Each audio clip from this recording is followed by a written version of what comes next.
Hello and welcome to another episode of Tetrad TV. We've got a great one in store for you guys.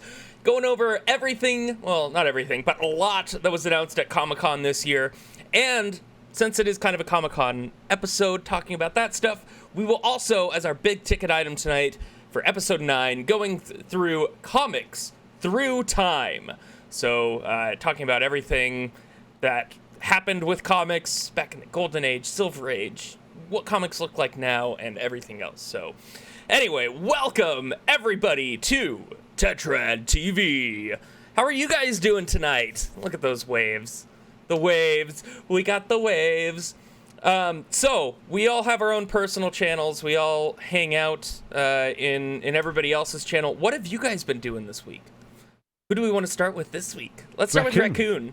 Why are we starting with me? I have been doing a little bit of Soul Calibur, doing a little bit of Leave Dangerous, spending a lot more time just kind of hanging out this week, not doing a whole lot. Yeah, not too super much there, sir. But I've enjoyed the time and experiences I have. I think I'm really enjoying people just chilling while I'm getting my ass kicked in Soul Calibur for a few hours every once in a while. So, Me too. I feel it. yes. What about you, Pen? What have you been up to? Yeah, so my the Pen Fighter Posse, a couple big things this week. We hit 500 follows this week, so blew my mind. Pen Fighter Posse, thank you so much for the support. They also bought me a hands-on throttle and stick controller, so I can play Elite Dangerous with the new X52. Well, not the new, but new to me. One that looks like this. Exactly like that, Mr. Clink. Yes, quite. So that was awesome. I really appreciate that. They got. I put up the donation goal on Tuesday for that. Just with things going on, I haven't been working, haven't been able to get one myself, just to see. Maybe after a while we'll get this. They nailed that the first day, crushed it. Ordered it from Amazon, got it Wednesday. I have not stopped. I've been playing with this game constantly. I'm driving Clink crazy, want to play Elite all the time. So that's what's going on my channel. Like Raccoon said, we played Elite earlier in the week, and we did a hell of a lot. It's fun. So hell of a good week. How about you, Grenade? First of all, I'm gonna start off with Elite Dangerous. I tried to like it. I sat in there and I listened to everybody, and I tried to like it. The dogfights didn't look fun. Not in my personal perspective. I mean, it could be fun in other people's perspective. I saw you guys having a blast. Mm-hmm. But I will say the only thing that was possibly giving me the idea of buying the game was just so I could sit in the game in the back of fucking Clink's vehicle and listen to him talk through the radio and have him say lines from Star Wars. That's all I wanted to hear. That radio function in Elite Dangerous. Yeah, that was actually super rad. They're talking about the in-game ship-to-ship communications chat. It sounds really awesome and realistic in the game. It's awesome. Yeah, it was super rad. I was in there and using up all my points in Clink's channel just to get him to say stuff that Wedge and Tilly said. So I'm gonna start calling it this week on the war front with my kid, because it's definitely a war front. The girlfriend decided to remove the pig pen. I'm going, why? Don't do this to me. Don't do this to me. So she did it, and now it's just been sheer hell. Whatever. You ever heard of Murphy's Law? Everything that can go wrong will go wrong. Yes. Well, I'm gonna call it I'm gonna call it Lachlan's Law, because everything he can get into, he's going to get into. Flip the dog bowl up. I found so many shirts in the dog water. I mean, so many shirts that the whole big ass bowl that we have for a big dog was dry because all my shirts soaked up all the water. Yeah, we've been moving all week. This kid's he's me reincarnate. My grandmother told me a story when I was younger that I took all the toilet paper and I shoved it into the toilet, into the sink when my mom wasn't paying attention to me. And I turned everything on and flooded the bathroom. 2 days later, my kid did it to me after she told me the story. So I was down there picking all that up. But other than that, man, I have been playing the shit out of Ghost of Tsushima, which Ghost of Sushi. Yeah, right. This game is probably one of the best games I've played in a long fucking time. Yeah, just you're having a blast, man. When I was in your channel, dude, I get I even when I try not to play the games when I'm streaming off stream, especially if I do the long days. But as soon as I shut off my stream, I'm sitting in the chat with Brock and Choni and all them, zoning the hell out, and they could be talking to me the whole time. Tony's always making fun of me for not paying attention, but I'm seriously zoned into my game going, oh, dude, this Inari is cool. This charm is cool. Oh, I got the new. I'm never a person for like aesthetics in games. I never have been that way. But dude, there's so many cool armor sets in there that look like actual samurai armor. I was pretty stoked on it. So that's all I've been doing. And Awesome, reading man. a lot of comics, actually. I've been reading a lot of comics for this Awesome. upcoming project. Oh yeah, I Yeah. support that. Have you pet any Tanukis yet?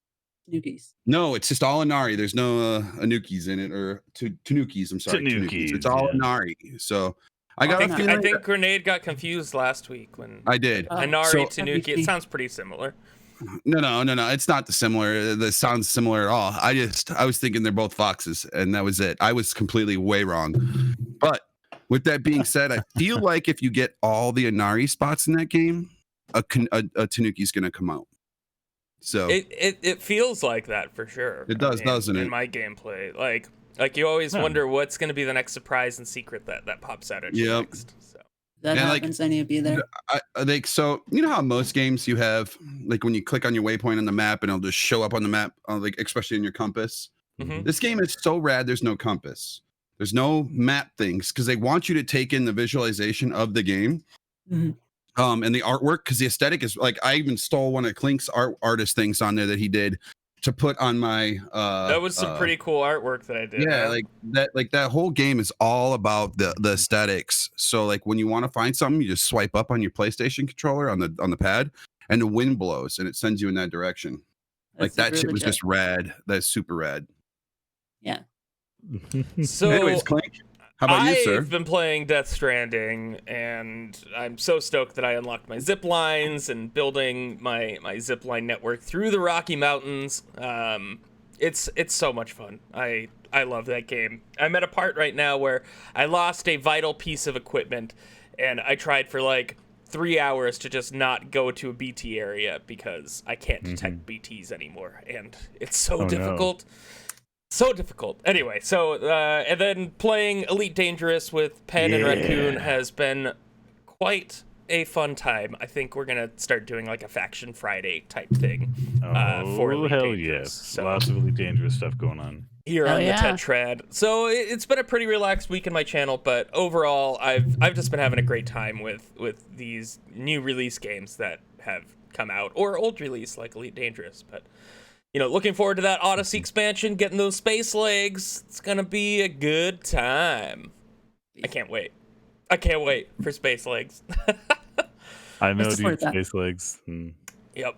So this week coming out, we've got a lot of new releases that, at least for video games, that are coming we out, do. and a lot of news that came out of Comic-Con. So we're gonna kind of separate this into two sections. We've got the upcoming releases of stuff that's coming out this week, and then we'll go into a Comic-Con section of here's everything that got announced at Comic-Con with movies and TV and everything You else. mean Comic can't? Well, Right. it's true. That We is the could topic not of debate. go to Comic-Con. Anyway, we'll get to that here in a minute. So, coming out in video games this week, the big one, which is the complete remake from the ground up of Destroy All Humans, which I'm excited about. That comes out tomorrow. So with Destroy All Humans, I'm definitely probably going to get it and play the shit out of it because that game always reminded me of Mars Attacks. Yeah, dude. So, Mars Attacks. Oh, man. Mars Attacks is probably one of there's few movies that I'll give a 10 out of 10, and for some stupid reason I always give Mars Attack a 10 out of 10. It's so love it. pulpy and stupid. I love it. Like rarely does a film come out that is that kind of way. So doesn't Destroy All Humans, though, have the voice actor from Invader Zim as the main voice? Yes. Which yes, is correct. so cool, like being able to play basically as Invader Zim destroying all humans. I mean, I love Yeah, it. support that. essentially. Yeah, you could definitely. That's definitely my head canon for Right. that, for sure. So it's a complete remaster from the ground up. Experience the other side of an alien invasion, not the human side, but the alien side, coming out tomorrow on PS4, Xbox One, PC, and Stadia. If you want a good discount, I saw on Green Man Gaming that there's a big old discount on Destroy All Humans. It's only like $22. So The fact that you brought that up and that's on our channel, we have not plugged that once at all. I feel like you should tell them what the Green Man Gaming thing is on our channel real quick, because it's a fucking phenomenal thing and we just never said anything about it. So for any PC game coming out, we have an affiliate link down below in our About section. You can click that and get some really nice discounts on PC games. And then that also helps us out as the Tetrad, and helps us bring giveaways and other stuff to you guys as the viewers. So if you want really cool and great discounts on PC games, click that Green Man Gaming thing. You'll see that, like, what, 22% off Destroy All Humans, a brand new game coming out that's $30 everywhere else, and it's only $22 on there. So help us out and help yourself out with some nice discounts. So that's what Green Man Gaming's all about. They bring fantastic discounts straight to you. So anyway, GMG, that's where I get all my games from. GMG plug. So I know Penn was excited about this next game coming out, and I am too. I'm still trying to figure out some gameplay stuff on it. So this is called Etherside, CIDE, coming out on PS4, Xbox One, and PC. It's a strategy game, and from what I saw, it was like XCOM with anime, fantasy, monster stuff, and like black and white with little bits of red color in there. I don't know, Penn, you saw a little bit more about it. I saw a little bit more, and I've been talking with Santhrax about it. He's correct there in chat. It actually is out now. You can actually go get it right this second. Pick it up right now. It does look like it's XCOM as far as like positioning, and you notice the tiles around, so you're going to be strategically placing things and doing stuff. But it definitely looks like it has a very unique story. I don't really want to get too much into what I saw. I think I found some leaks, so I don't want to get into that territory.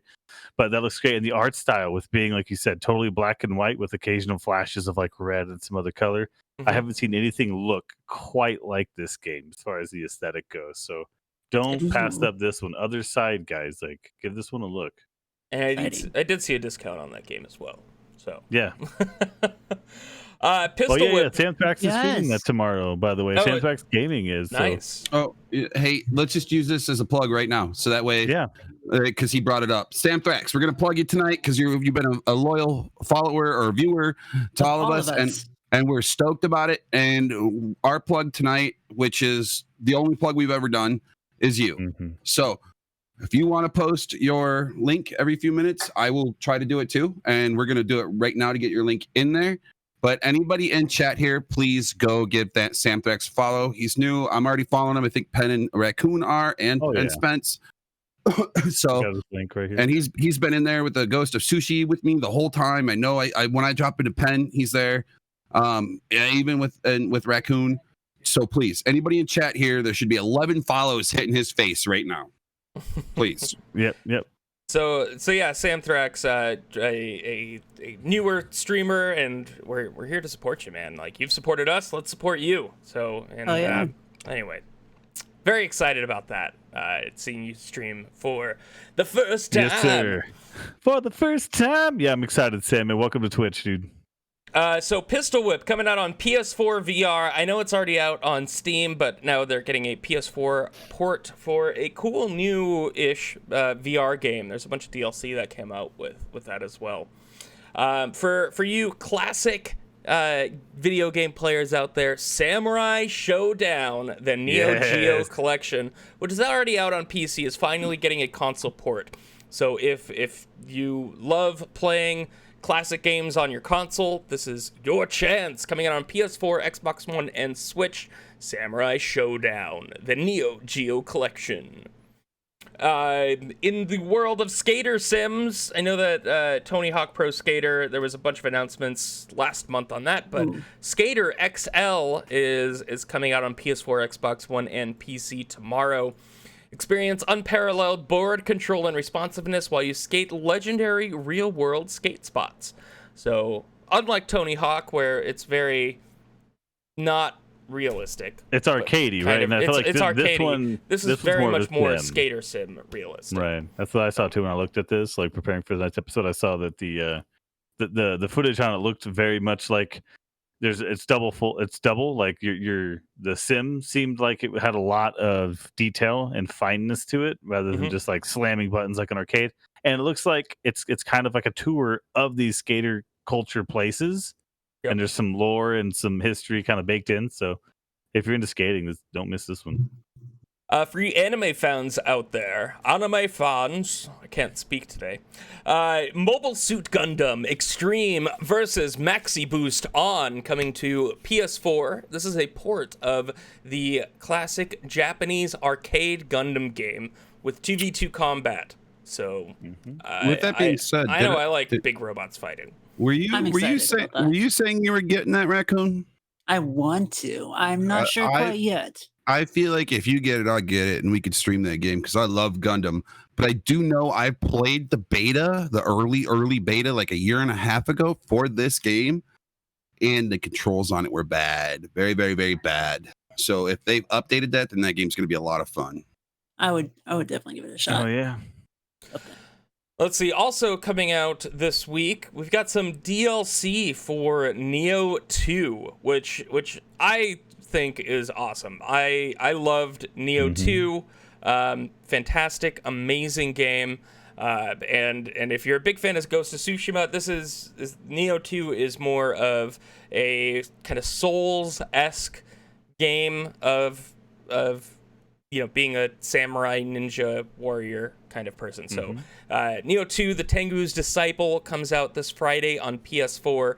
And if you're a fan of Souls games and samurai stuff, well, you will be a fan of this. We've also got Castle Storm 2 coming out on the 31st to PS4, Xbox One, PC, and Switch. It's made from the classic creators of all those awesome pinball games and studios.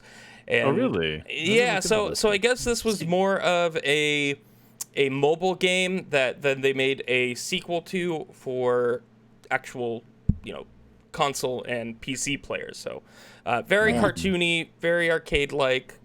It looks fun. I don't know if it's worth the amount of money they're asking for it. If it was like $10, I'd say, yeah, that's worth it. But anyway, Castle Storm 2, battle action sim for consoles and PC. For more anime news in the world of video game anime, Fairy Tail is coming out on the 31st to PS4, Switch, and PC. Experience the Fairy Tail universe in game form, which I don't think there's been like a legit Fairy Tail game that's come out yet. And that's a huge series. Like they're on like episode, 400 now? Yeah, it's a massive series. It's a massive series. And I know Go in there's... One Piece. Yeah, One Piece is even crazier. But... speaking of big series, I'm excited about the new Bleach stuff coming out eventually. We'll see. We didn't see a whole lot we slipped back into weebness again. We're in an alternate dimension. I know. It just keeps happening. You can't help it. In other gaming news coming out this week, coming out on the 30th in 3 days, we've got Crab Fight.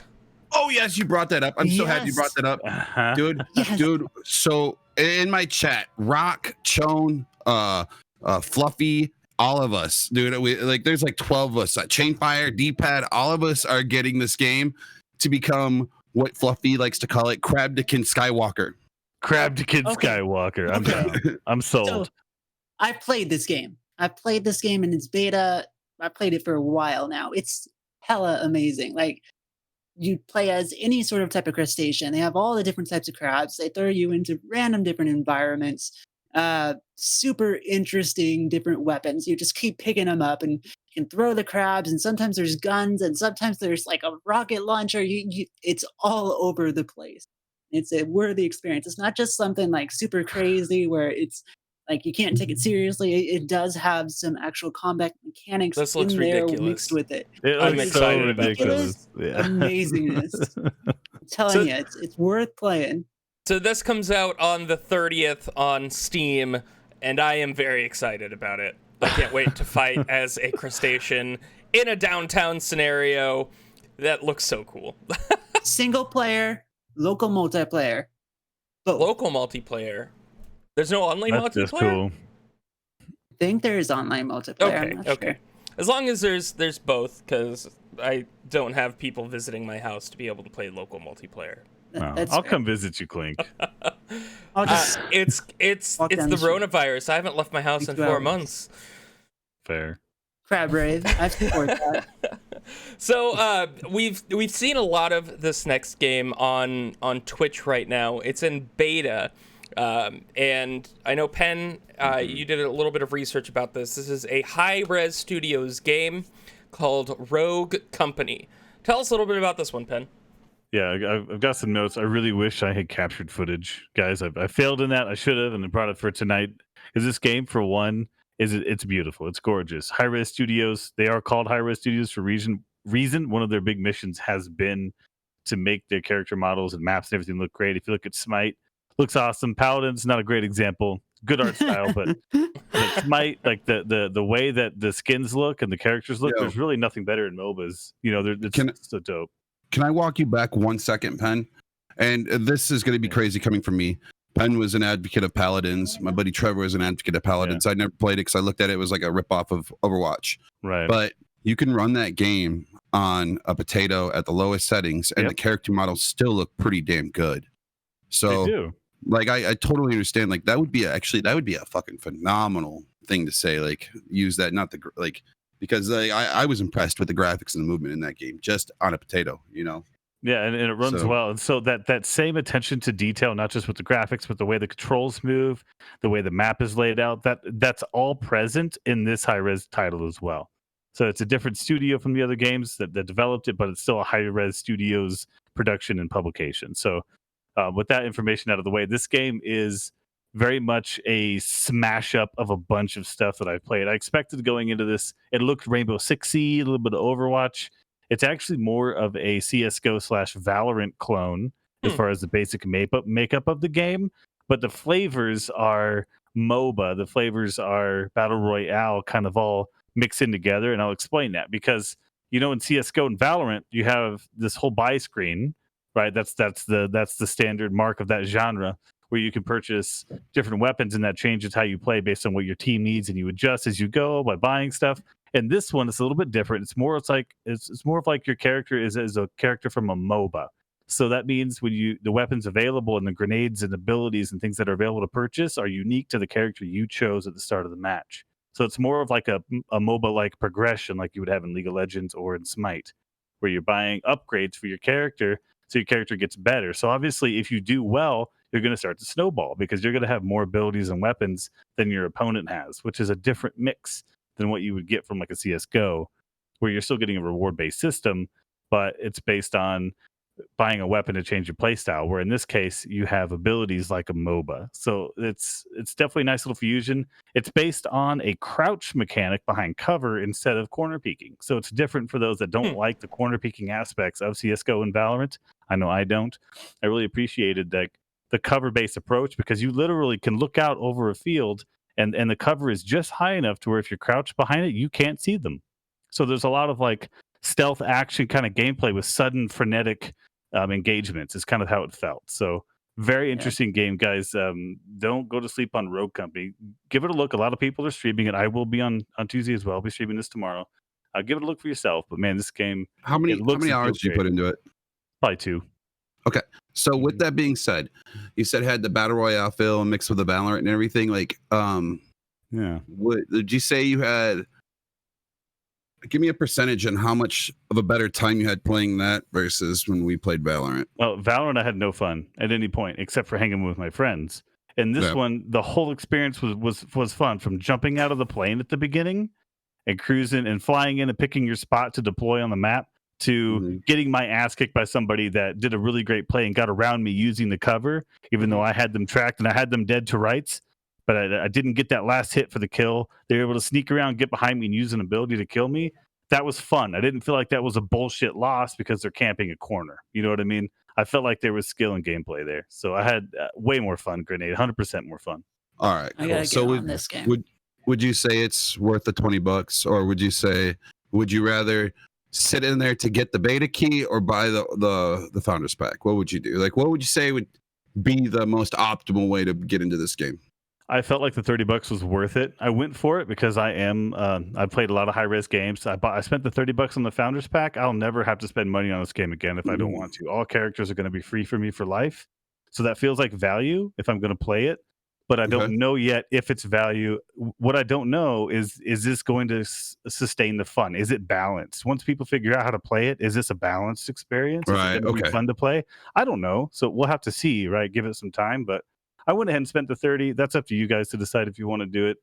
I felt like it was value. No, I feel like you're pretty honest when it comes to games like that. So that's why I was asking your honest opinion. Like, that's what I was trying to get at. Like, because I've been thinking about it. I watched a little bit on it, but I didn't know if it's one of those things where I'll just go put on a stream and then go to bed, or spend the money on the $30 on it.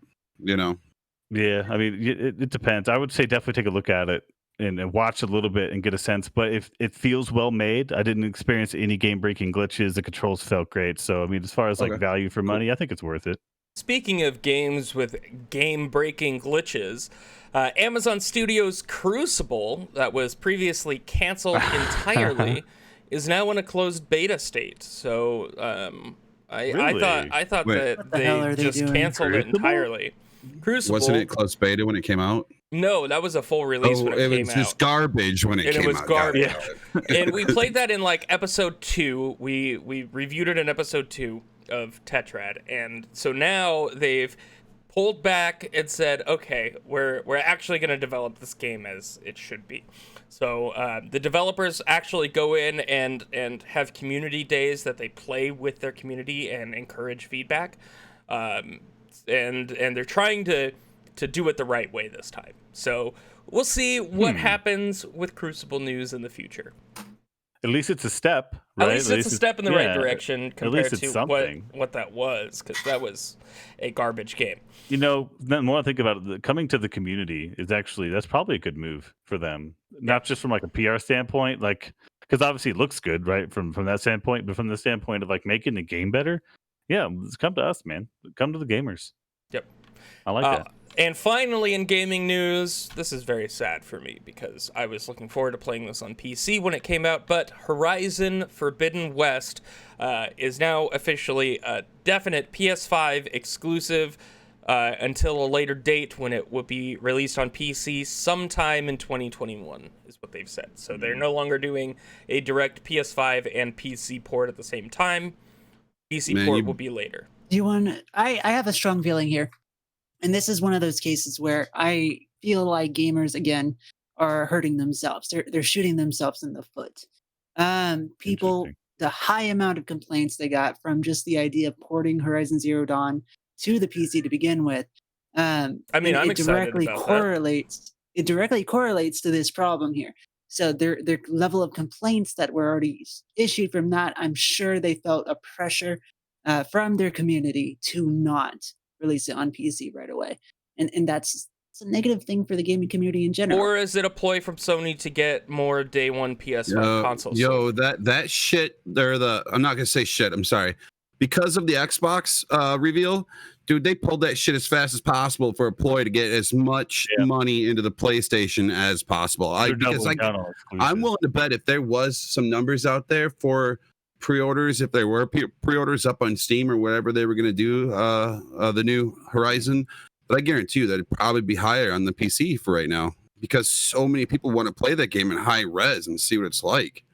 But we'll see because those graphics on PS5 looked extreme high fidelity. Fucking nuts. The complaints were real too, though. I saw that too. I actually saw an article about the complaints, and there was people that are DDoSing people at Sony because they don't want a Horizon game going to PC. I'm excited about it. Like, I never actually beat Horizon Zero Dawn on PS4 just because my PS4 couldn't really handle it at that time.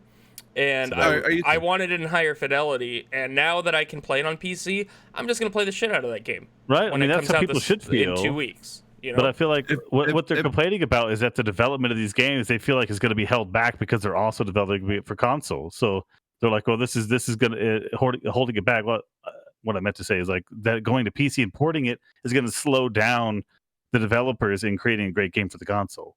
So the console players are pissed. That's the issue that I have with, like, if that's the whole argument on that, most games are built and designed on a PC and then ported embedded into a PlayStation. So I feel like slowing it down would be sending it to a PlayStation.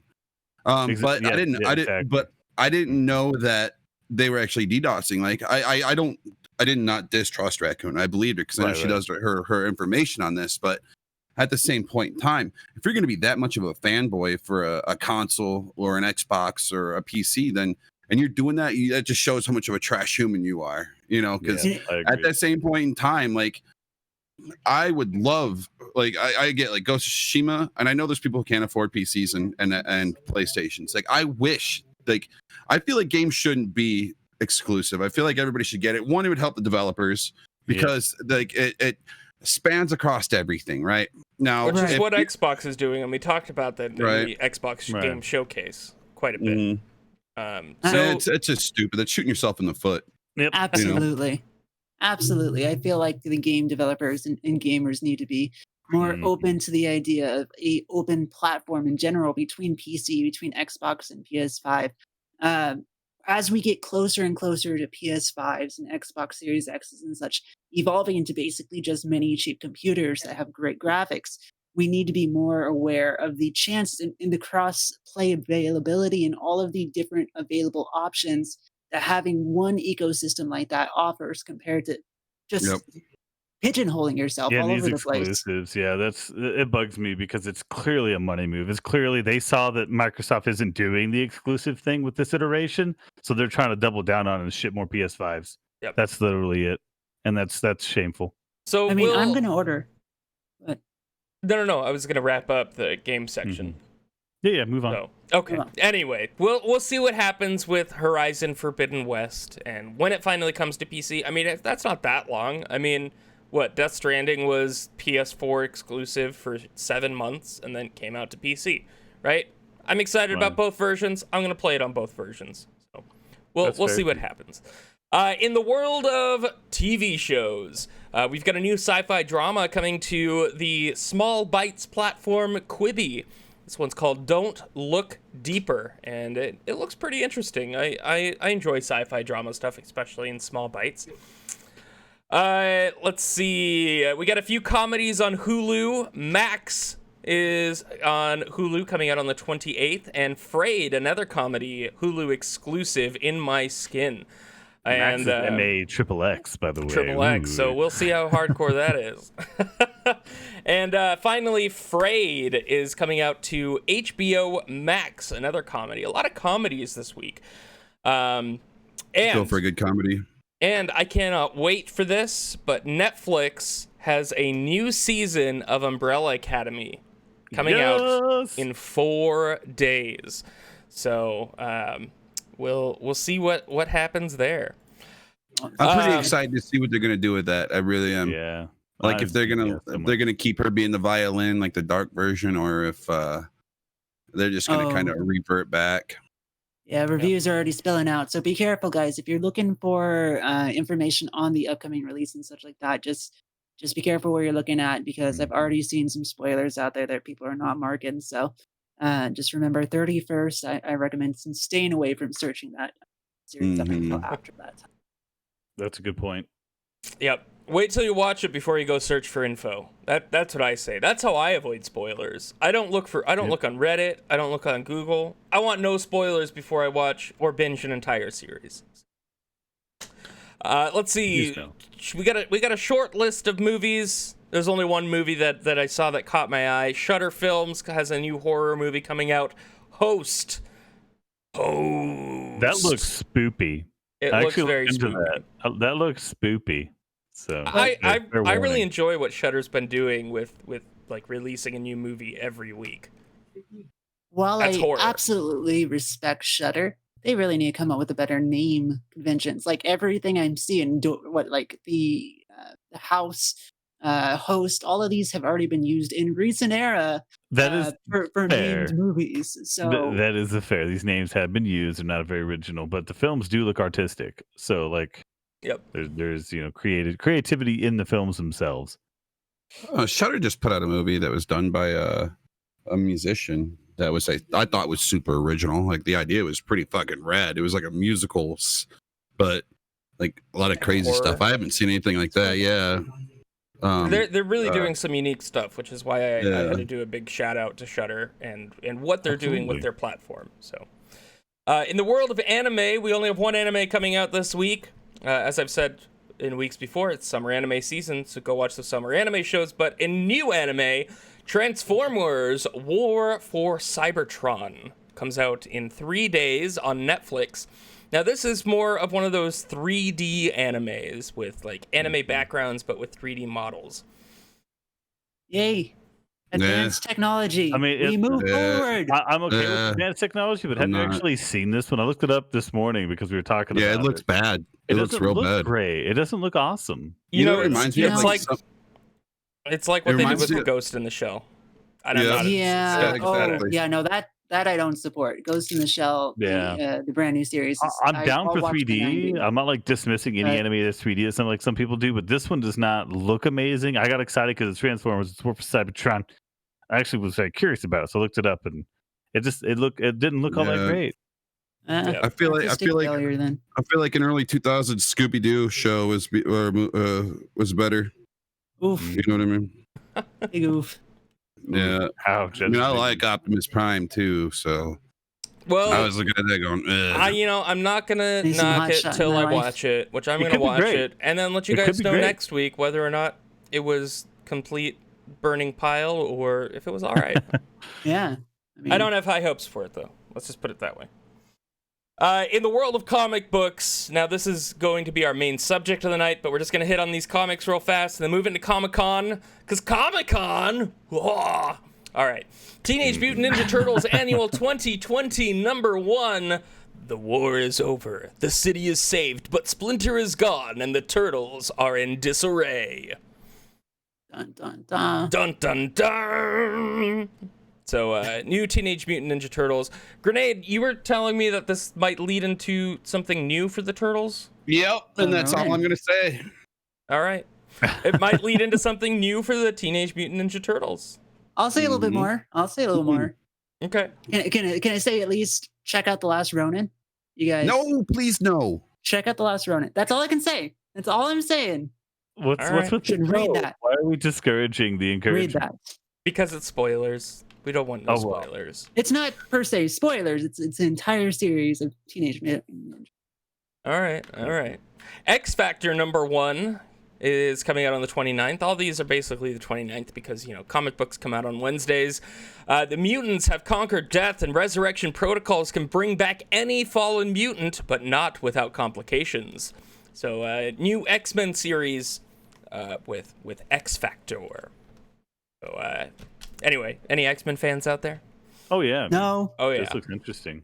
I have more to say on X-Men in our next segment. So, I'm excited. Marvel has been doing their Empire series, EMPYRE, and so they're coming out with all these new Empire story arc comics. So, Empire Savage Avengers #1 comes out this Wednesday. Conan is enslaved by slavers from beyond the stars, and also Empire Captain America #1. Comes out, where the invasion has made landfall and Captain America is on the front lines hoping to get more heroes on those front lines. So, He's on the front lines as he does. as he does. And we'll talk more about that later on in the episode as well. I know you're excited about that, Ted. So I found this comic. This is called Hedra #1, and this is in the vein of taking these kind of epic sci-fi movies and putting it into a comic book medium. So like Space Odyssey 2001, right? Those kind of movies or stories. So Hedra #1 is a lone astronaut leaves a world ravaged by nuclear war in search of life, and possibly finds that life out there, and it may not be what he thinks it is. So intrigue. very cool artistic style to these, of taking these epic movies, putting it into comic book form. So that comes out on Wednesday. This one was really funny. Okay. DC Cybernetic Summer #1. Wow. Yeah, this thing. And so this is a DC anthology special. I'll read a little bit of this. Harley Quinn and Cyborgman conquer a giant water slide. Cyborg and Superman find it difficult to have a conversation, and Batman tries to escape a summer cookout. So it's an yeah, anthology kind of spoofy special. So that I'm comes down. out on tomorrow, actually. Surprisingly, On a Tuesday release. tomorrow. Yeah. Free Comic Book Day 2020. So we gotta announce the free comic books this week. We've got a new entry in The Boys, which we saw a lot of The Boys at Comic-Con, but this is a Free Comic Book Day 2020 special, The Boys #1 for Free Comic Book Day, and also Stranger Things and Minecraft as a second entry in Free Comic Book Day 2020 with 2 adventures in 1 comic book. So Stranger Things, a comic book format. Will it be good? The world may never know until this Wednesday. Until this Wednesday. And then we'll know.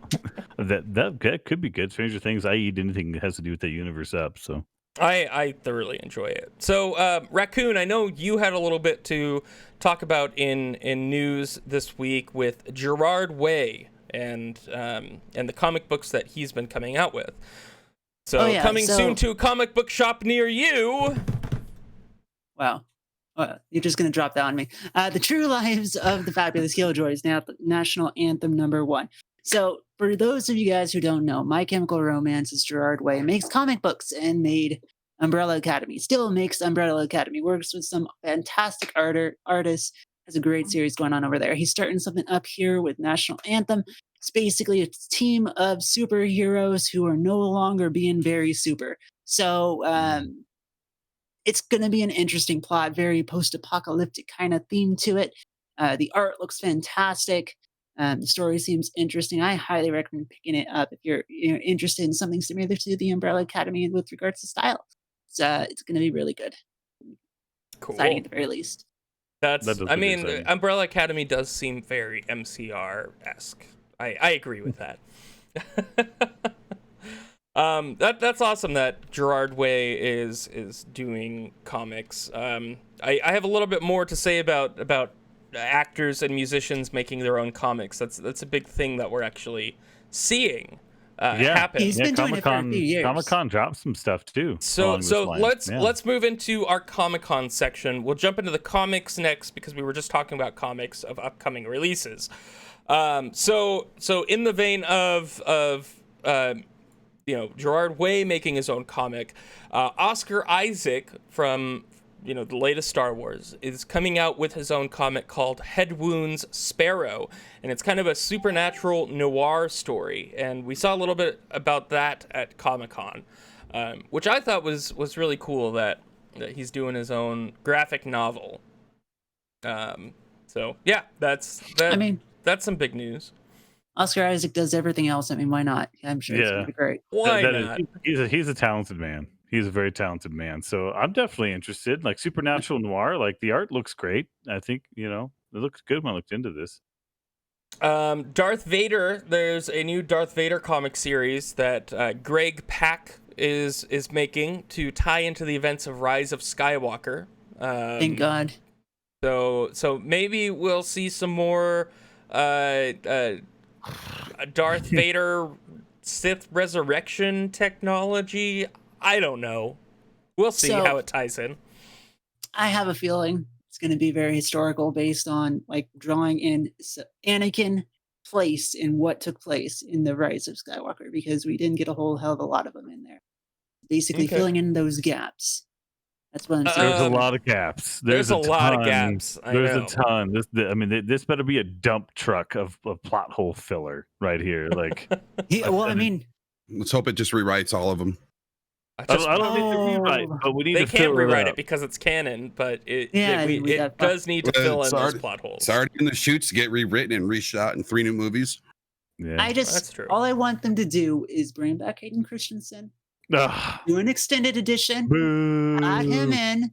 I just need 1 or 2 scenes and I'll be happy. Like, give me 1 scene and I'll be happy. I need Forrest Ghost. I personally just want to see more of the Knights of Ren. That's all I want to see. We're getting off track here, but in all seriousness, I think this series, I'm hoping it's not what I was just describing, a dump truck full of plot hole filler. I'm hoping it's not them trying to fix it. Like, okay, fans aren't happy that we just dumped all this sudden, never before seen stuff into the Star Wars universe to explain how Palpatine can be here. Spoilers, Rise of Skywalker. And this is kind of like, okay, we're gonna walk some of this back and fill in some of the plot holes. We're gonna try to fix it with the comic series. I hope that's not what they're doing. I hope it's a really cool story and it could stand on its own and it's gonna be a great comic book. But I guess only time will tell. I think something to bring up real quickly before we move on to the next section, because I know we need to. Demon Hunter Sanji brought up a very good point. Brought in a lot of the old Sith lore and magic, which was actually touched upon in the most recent movie, in Rise of Skywalker. It would be really cool if they can bring that back into the major canon, which was kind of left in Legends. It was. Yeah, that is true. It was. You're right. So, Raccoon, I know you've been very excited about talking about the Dark Knight Death Metal Batman series. And at Comic-Con, we saw some stuff on the new Dark Knight Death Metal #3, Batman's Nemesis, in a big announcement that they did at Comic-Con. So, anything else you want to add to that? Well, I kind of missed the whole Comic-Con thing. So, lay it on me. I mean, they didn't say who the Nemesis was, just that he will have a Nemesis. Robin King. It will be absolutely epic. I actually know who it is. Who it is. Spoilers, maybe? I don't know. Who do you think it is? It's someone from his past. This is a villain he fought back when he was a kid. So we're talking way back. Hush. Wayne. Nope. Okay. Nope. We're going back further. So. Like when he was a little baby Batman? Yeah, we're talking early. Baby Batman. he didn't grow into his bat wings yet. Okay. His little ears are little nubs. Well, they just said that there is a Nemesis. Like there's gonna be one. Everybody's gonna. It's been revealed since then. I've seen that. So I know that Grenade, you've been very excited about Donny Cates and everything that Donny Cates has been putting out. There's a new series that Donny Cates and Jeff Shaw are doing and returning to Image Comics for a new project, and it's called Crossover. Crossover is about what happens when the superhero comic book spills out into the real world. What do you think we can expect from that? We're gonna see a lot of shit, man. I think they're gonna do I think they're gonna do a lot of augmented reality stuff, but the biggest stuff I'm gonna be happy with is so Donny Cates is using Thor as a segue to introduce all of DC into the Marvel universe again. And then I think he might do it with Image. Or not Image. Would you say he was doing it with Image Comics? Yeah, Image. I think he's gonna pull a lot of Image into it as well, to do a huge, massive crossover with everything. Because the last issue, the new Thor, who's Donny Cates is doing, at the last issue, saw a green streak, a red streak, and a blue streak at the end of the comic. And that was kind of the introduction into, I think I'm confident to say that that's DC coming in there with Superman, either Green Lantern or the Flash, coming into DC. But he's also going to push into, I hope, if it's a comic book, they stay grounded in what comic books do, like say the war in Iraq, Superman's over there helping or something like that type stuff. But I kind of really hope that it doesn't spill out. If they do a spill out like into the real world, I kind of hope they do it kind of like what was that movie with from Sword Art Online when they did the whole AR thing, augmented reality thing? Yeah, so it's one of the Sword Art movies. Something like that. Yeah, that would be cool. Something like that. To do an AR kind of. Yeah, I mean, superheroes in real life just adds. Superheroes in real life, I'm excited about that. I'm going to scream if I see that. I will be a very happy raccoon. Also announced at Comic-Con in the world of comic books, Rorschach #1 is going to be an official Watchmen sequel, delving into the history and what has happened with Rorschach. They fucking need that so bad. They need that so bad. No, they're not, dude. I don't think. I looked at who's involved, and I don't. Who's going to be the author on the Rorschach? Yeah, let me pull this up real quick. I'm not entirely certain, but I mean it's official in the Watchmen universe. Well, if Alan Moore can give the nod on it, then I'll be happy. That's true. That is true. If he's involved, I'll read it. Otherwise, I mean, I love what Watchmen has done okay. with everything in that universe, especially, you know. So it was written by thoroughly Brian enjoyed Azzarello HBO. and Len Wein, so it's gonna be fine. What Okay. does it? What? I see you looking this shit up over there. Yeah, Does it say like anything? Does it say anything else those guys are involved in? Yeah. Let me pull up this list. I had this too. Let me pull it back up. I totally lost track of To this. kind of get an idea of how the story and the scripting is going to be in it. Yeah, so that's what I thought. So as Brian Azzarello was the main writer behind 100 Bullets, all that stuff. Of course, I'm into the more rare stuff, but also Batman Gotham Knights. Okay. He was there. The Dark Knight with the Master Race, that whole run. Yeah, that's That's pretty dope. So like pretty well established. And he's already written like the before Watchmen stuff. So all right. Len Wein did that with Azzarello. So we should be All right, cool. good. okay. Also, he was a screenwriter for Batman: The Killing Joke, which is That was Hey, you know Terrible what? movie. That was pretty cool. That was a phenomenal fucking movie. That shit was ripped Terrible. right from the comic books, and the end of it, the ending with it, man, that still gives me shivers. That was like, I have the original release of The Killing Joke. I have 2 versions of it, and it was so goddamn close. The movie was so goddamn close to the comics. It It did was not so do a good good. job. It was great. Raccoon. Why? Nope. Explain that. So I Over feel on like the topic. the movie not only introduced some very awkward paradigms, but it how do I even? I feel like it glossed over or spent very little time on some of the the more important topics, and it didn't quite capture the relationship Batman had with Joker, and was more along the lines of just being very creepy. Like they just upped the creep factor, threw in some classic names with regards to the voice acting, which is fine by Did- me. I mean, but Did you I read The don't- Killing Joke? Yes, I did. The book wasn't really about Batman and Joker. The book was about Joker trying to turn Commissioner Gordon from his old past to trying to change him to be as evil as he is. That's what The Killing Joke is about. Yep. That was my sense too. It really wasn't a Batman Joker thing. It was more of a Joker commission. So anyway, we will see what happens with Rorschach #1 and how they move forward with that. He writes controversial in stuff, so regards it's to perfect that, for yeah. Rorschach. So I like it because regardless of what you think about Killing Joke, it was controversial. You know, Yep, when it came out, super controversial. And then with Rorschach, even with the Watchmen was super controversial too. At that time, he was so violent, so dark, and so meek, but still working out. Like, well, all those characters were like the comedian, every single one of them. Mhm. But like, because it's like, we'll get into the Watchmen here in a few minutes. Let's Rorschach. All right. We'll touch on it. Yeah. Grenade, I know that you were really excited about a new comic store event going on here in the near future, the King and Black event at your local comic book store. So it's not my local comic book store. At It is anybody's the local event. comic book store. Okay, so in the winter of 2020, it's the King of Black event.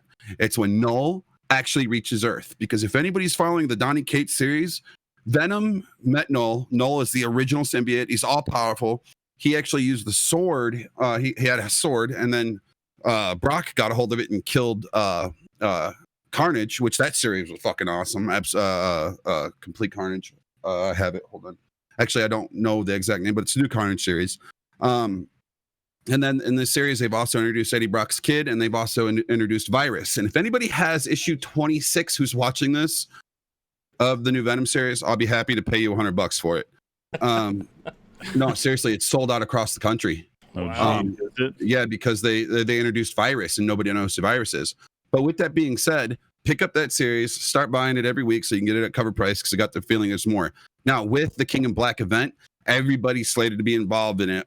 Hulk, Wolverine, Thor, all these people are going to be fighting Null. And if you guys know anything about Null, he's killed the Watcher. He's taken him out. He's taken out all the Marvel Supreme good guys. So when the King and Black event happens, be sure to get that comic book series. Grenade, real quick. So is this basically a redo of Poison? Are we talking this is very Poison-esque themed with the Noel basically taking over the role, destroying everybody. I don't know. No, Noel's flourishing hasn't come to being yet. That's why Donny Cates is so good at writing. We know that there's somebody there.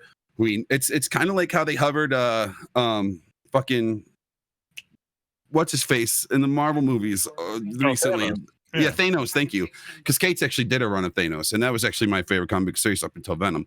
But they're looming it overhead just like Thanos. I mean, we kind of understand the power of Null, but we don't know the true power of Null.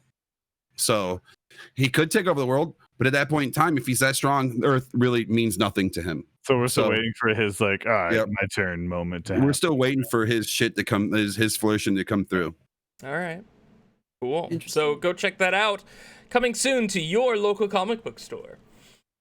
So other announcements at Comic-Con that we saw in movies. Lots of movie announcements. I'm excited about what's coming out. So I very briefly wanted to hit on this first one.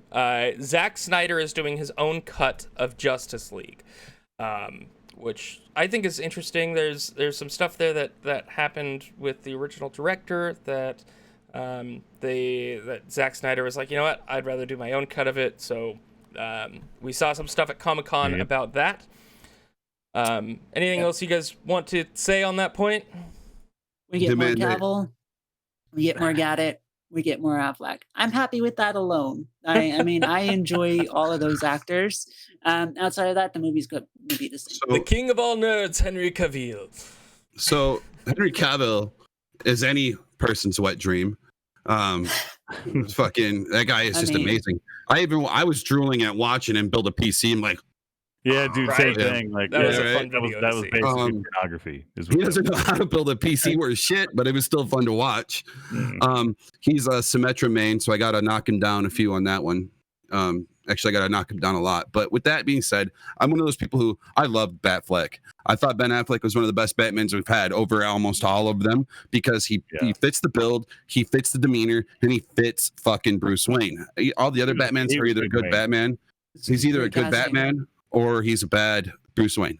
There's no answers but between with everybody else. But Ben Affleck was great at it. Henry Cavill, he gave you that darker, dingier, after the death of Superman look, which was awesome.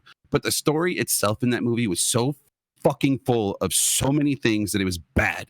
Like they put the death of Superman in there. Yes. Yeah, they put the death of Superman in there.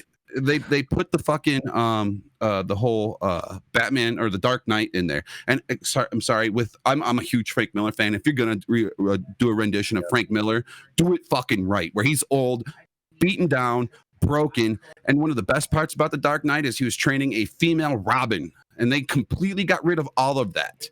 Oh, they had her for a minute. Yeah, in the movie, a minute. Yeah, they cast her, had everything, and then they just didn't go through with it. She was a cast. That would have probably been better. I mean, the whole movie was shit. I think that's the point of the Snyder Cut, right? Am I wrong about this? Because I haven't been tracking it too hard, but what I understand is they were making the movie, and then studio came in, they brought in Joss Whedon, they brought in a bunch of other people and a whole new crew and all kinds of stuff in mid-shoot, and started adding new content, adding new shoots, rewriting the script on the spot, changing things.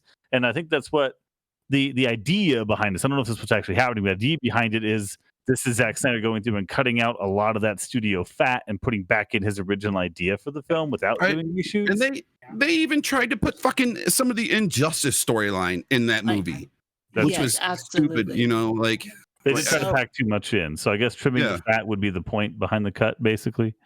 So we'll see what comes out of it. Let me say one more thing real quick, Clink.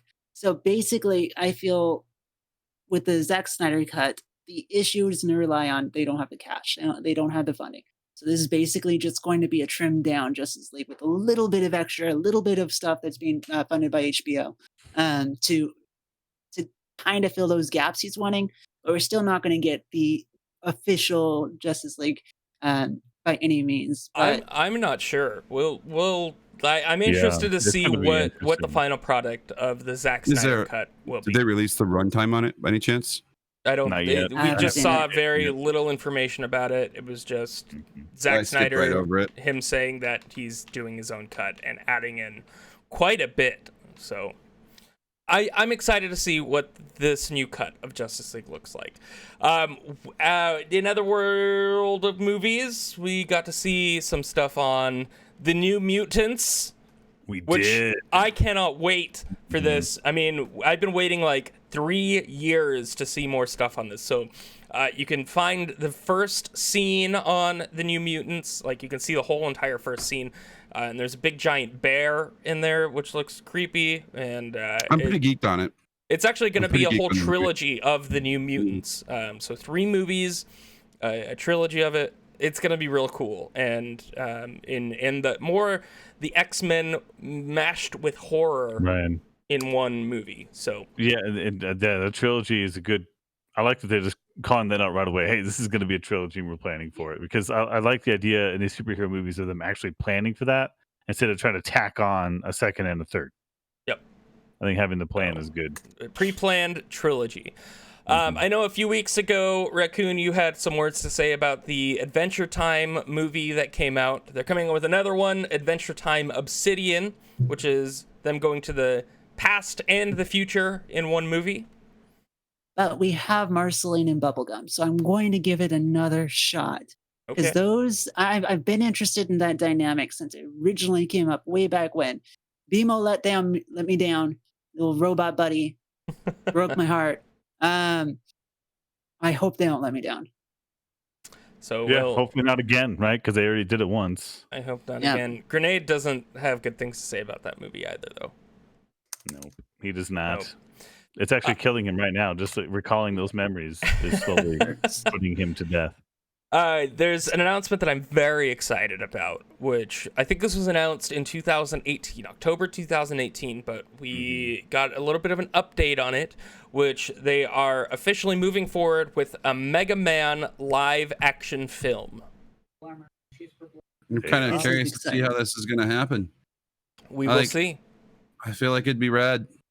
What was I reading? That the only thing that kind of sketches me out about it is that Paranormal Activity 4 directors are doing it. And that is what concerns me, because we need something funny, we need something fast, and we need something interesting. We don't need something that's going to be some did- sort of deep, dark take on Mega Man franchise. Who did? I don't know if they did the Sigma storyline. It could be dark. I don't want. We don't need but- that though. For Mega Man to take off, we need original, basic boy in blue. That's what we need. What was the comic? Robot Boy or Astro Boy. Thank you. Yeah. Yes. Mhm. If you want a happy rendition of that, just watch Astro Boy. But I mean, Mega Man was always darker in underlying themes. It is kind of so- dark. I don't know. You feel like We'll- this is We'll see here in the next year or two where this Mega Man film is going to fall then. Because there wasn't Yeah. a whole lot of info. They just said, yeah, we're moving forward with it. So we talked about this in leading up to the show tonight. We talked a little bit about Sonic and how it was this weird spot between being a kid's film and being a nostalgia film for adults to Yep. enjoy Sonic through, but it ended up being neither. It was in this weird spot between that, and it wasn't something that, like, my daughter and a bunch of kids, they didn't really like Sonic, and it was a little bit weird and off-putting for some of us who saw Sonic in a certain way. And here he is with all these pop culture references, and the way he was acting did was have a very, lot of pop very culture in it. naughty. So- Yeah. from, It- from it- being from another world, he sure so- knew a lot about our world. The But worry is we're that up Mega here. Man would be the same thing, right? Is that Mega Man would be kind of in that weird spot between, and hopefully that's not the trend. Hopefully, like, Sonic was a one-off. Yeah, but so didn't Sonic have like a Fortnite reference? For him growing up here, that didn't make sense. Yeah, it still doesn't make sense. So I kind of wanted to be that. I want that because Sonic did well. Sonic did very, very well.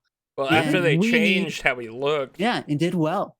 We need that for Mega Man. If we want more Sega game movies in general, we need these things to keep taking off as they are.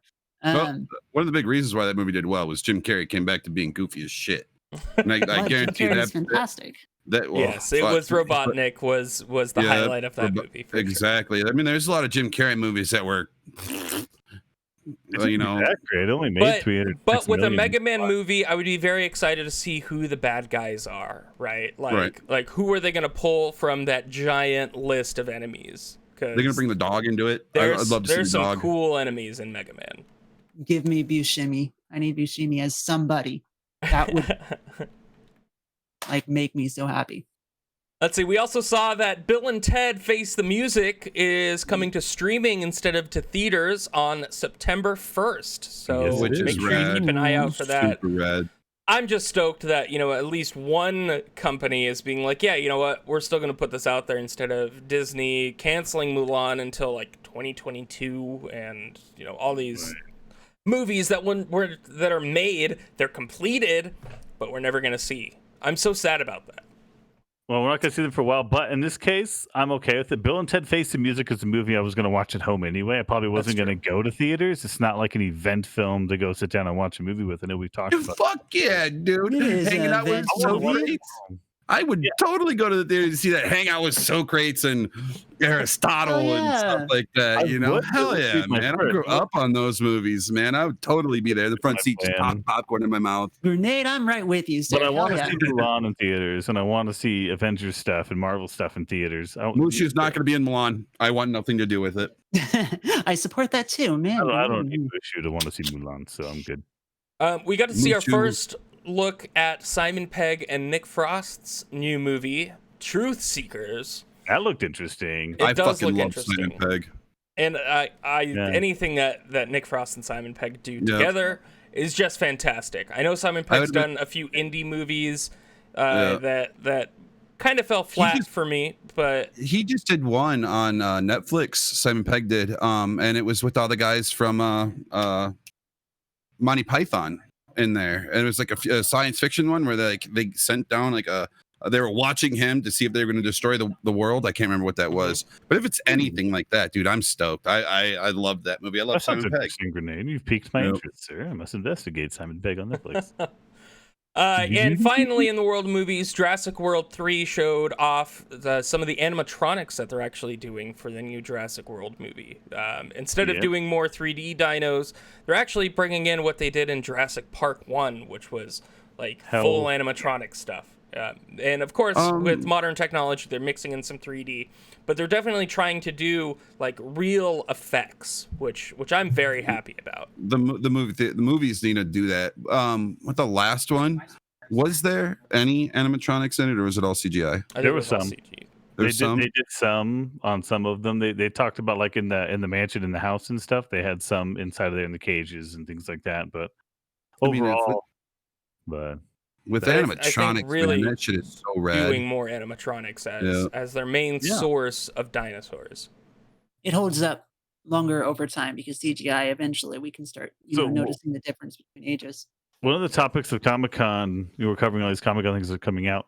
One of the topics to discuss is the kind of way that Comic-Con's been done with some of these releases, and we're going to get more into the TV shows here in just a minute, but with TV shows, with movies, it's kind of been a hit or miss on how some of these panels and some of these discussions have been done. Some of these Zoom panels and things have gone over very poorly.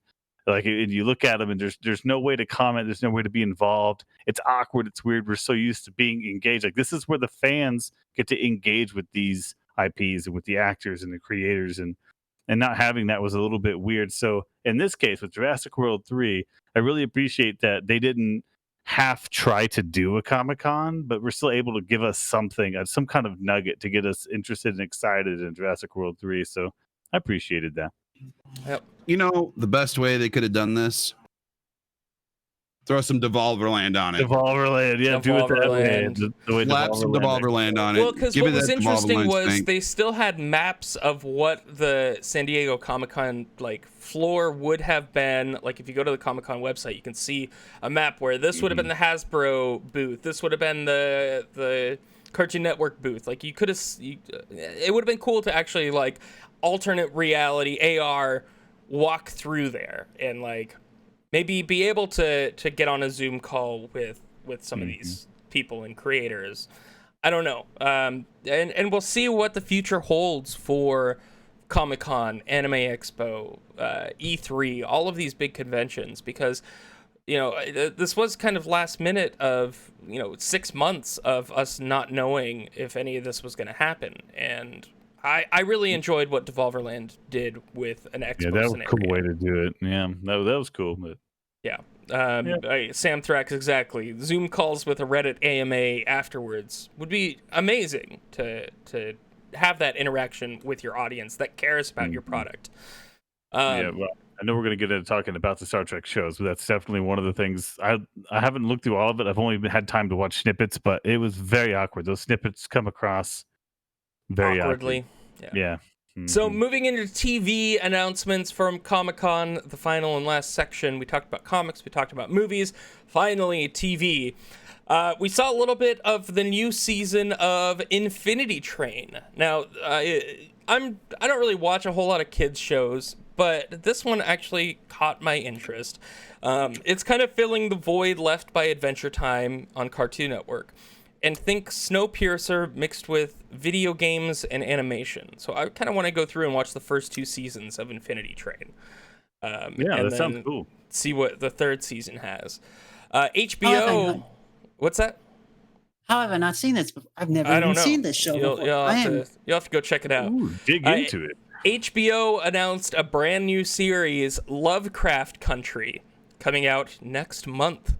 I see the octopus arms in there. I'll probably Lovecraftian otherworldly monsters in a series. I am a-okay with that. Oh yeah, dude. I'm so down. I'm downtown.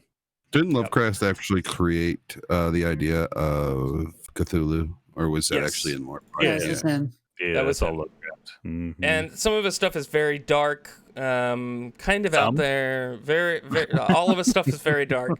But I'm excited to see it in a TV show format and bringing some of these thoughts and ideas. He was a very dark guy and way ahead of his time. Well, in some things.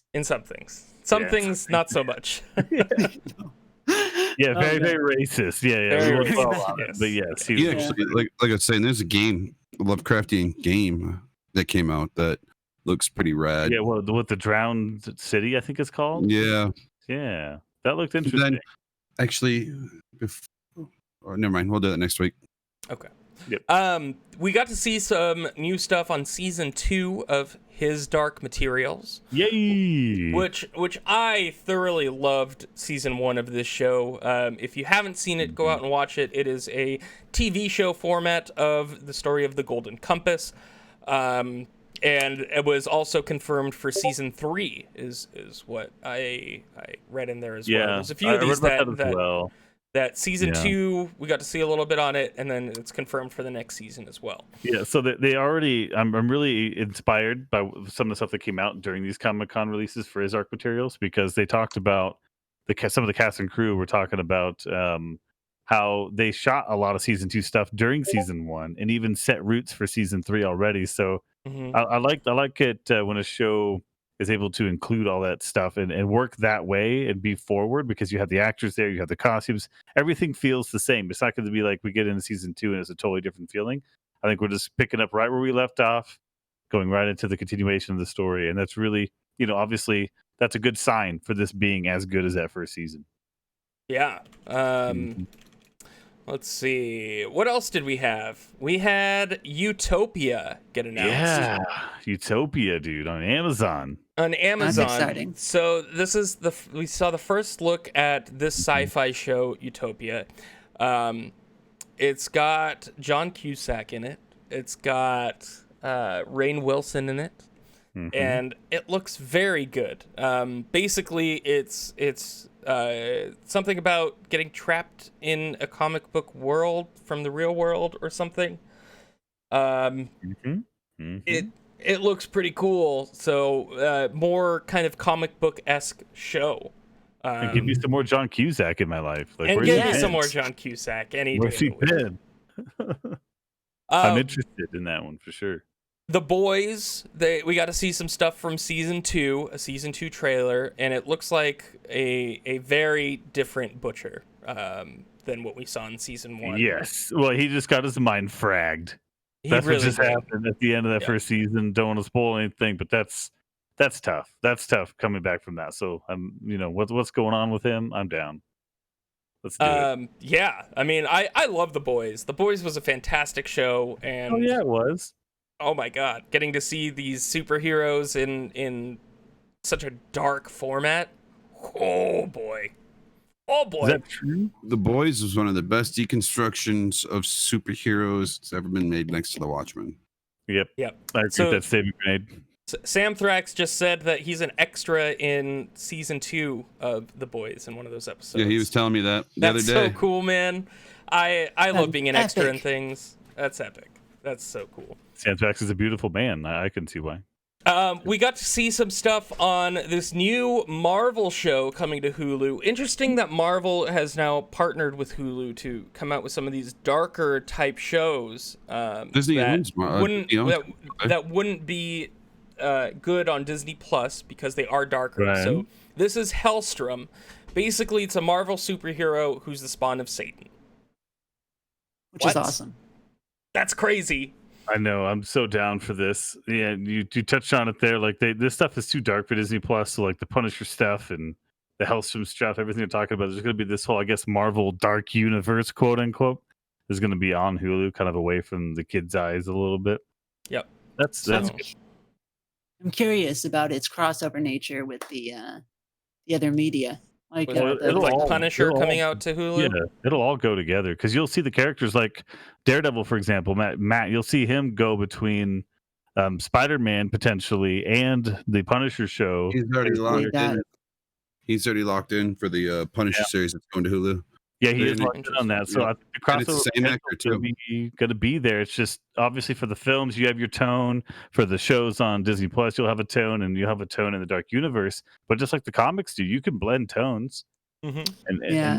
make it universal. So Now I definitely wanna know talk about that.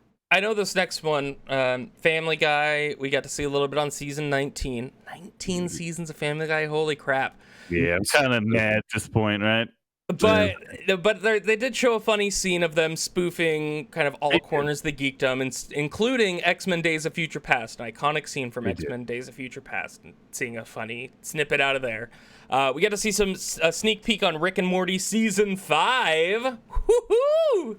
Yeah. Give me more of that spoon-feed me Rick and Morty, baby.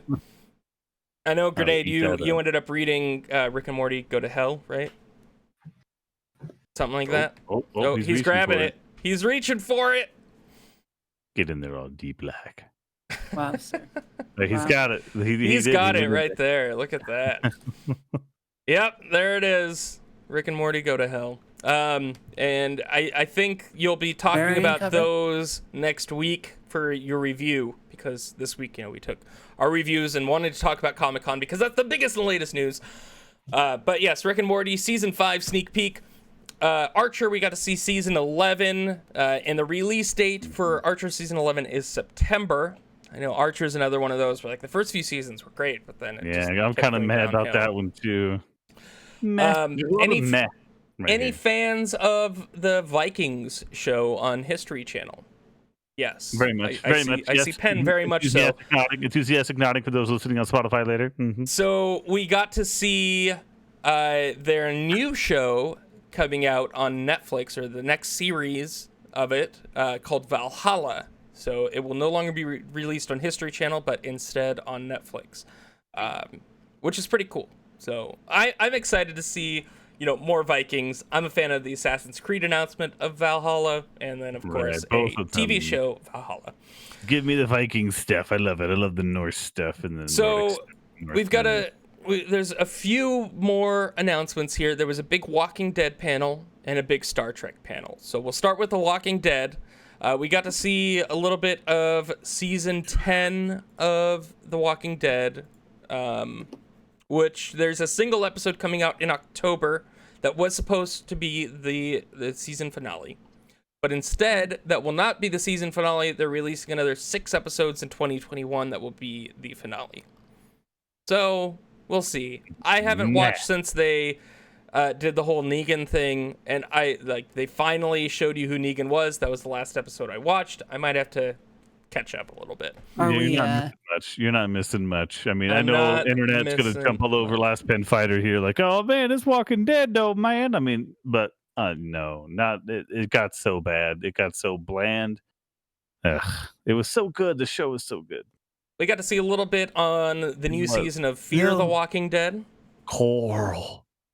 Sorry. So, On that note, we'll probably be talking about Walking Dead for the next 50 years. It'll be the finale every year until Every year there will be another finale. Yeah, Every year. I can see that. And finally, in the world of Walking Dead, there is a new Walking Dead spin-off coming out, tackling some of the other show's mysteries, premiering later this year. It was supposed to, at least, but then got delayed due to COVID because they couldn't film. So, 2021, a new series of Walking Dead World Beyond. We'll see what comes out of that one. They're just really Who's out eating here this asking dead for more Walking horse Dead? with This is another oversaturation. zombie Who's out here horse. asking for it? I want to know. I want to know why like we can't get a second season of Firefly, but we have Walking Dead World Beyond. How many times I gotta tell you in 6 different podcasts we're getting a second season? I know, but we don't have it yet, and yet It didn't even get announced at Comic-Con. That would be the place to announce another season. it wasn't Right? even announced yet. I know that the I talk feel- that it's coming, but I want to actually see some stuff on it. We're seeing stuff in Walking Dead World Beyond, but why? I legitimately hit me in the inbox, come to my channel and bug me if you hate me for it. But why is Walking Dead still a thing? I feel like that meme, that SpongeBob meme, where it's like, how many times we have to tell you, old man? That's like Walking Dead. Keeping that thing down, and it just keeps wanting to come back. So finally, we saw like a 90-minute Star Trek panel. They announced some really cool new things, including a new spin-off from Star Trek Discovery Season 2, which was Star Trek Strange New Worlds, featuring the crew of Enterprise, Captain Pike, Number 1, and Spock in their own series. Hell yes. That is like... Anson oh, Mount, man. Rebecca Romijn, more. Give me more. Hey, even that kid playing Spock wasn't all that bad at Discovery, so Give me Oh, some yeah. more of that. I'll take it any day of the week. I loved it, and I want more of it. here's the question though that didn't quite get answered, and I'm hoping it does soon. Is it going to be more along the lines of like the family-friendly classic Star Trek model? Are we going to get a little bit of that so I can sit down with my kid and watch Star Trek, or is it going to be the I think great it'll content of be- Discovery and Picard, but a little bit more adult? I can't sit down with my kid, with my 10-year-old, and watch it. I think it will be Which way more is it go? adult, and for your kid, they will have Star Trek Prodigy. Maybe So you could be right. they also announced this coming to Nickelodeon in 2021, a CG animated Star Trek show about a group of lawless teens who discover a derelict Starfleet ship and use it to search and adventure and find meaning and salvation in the galaxy.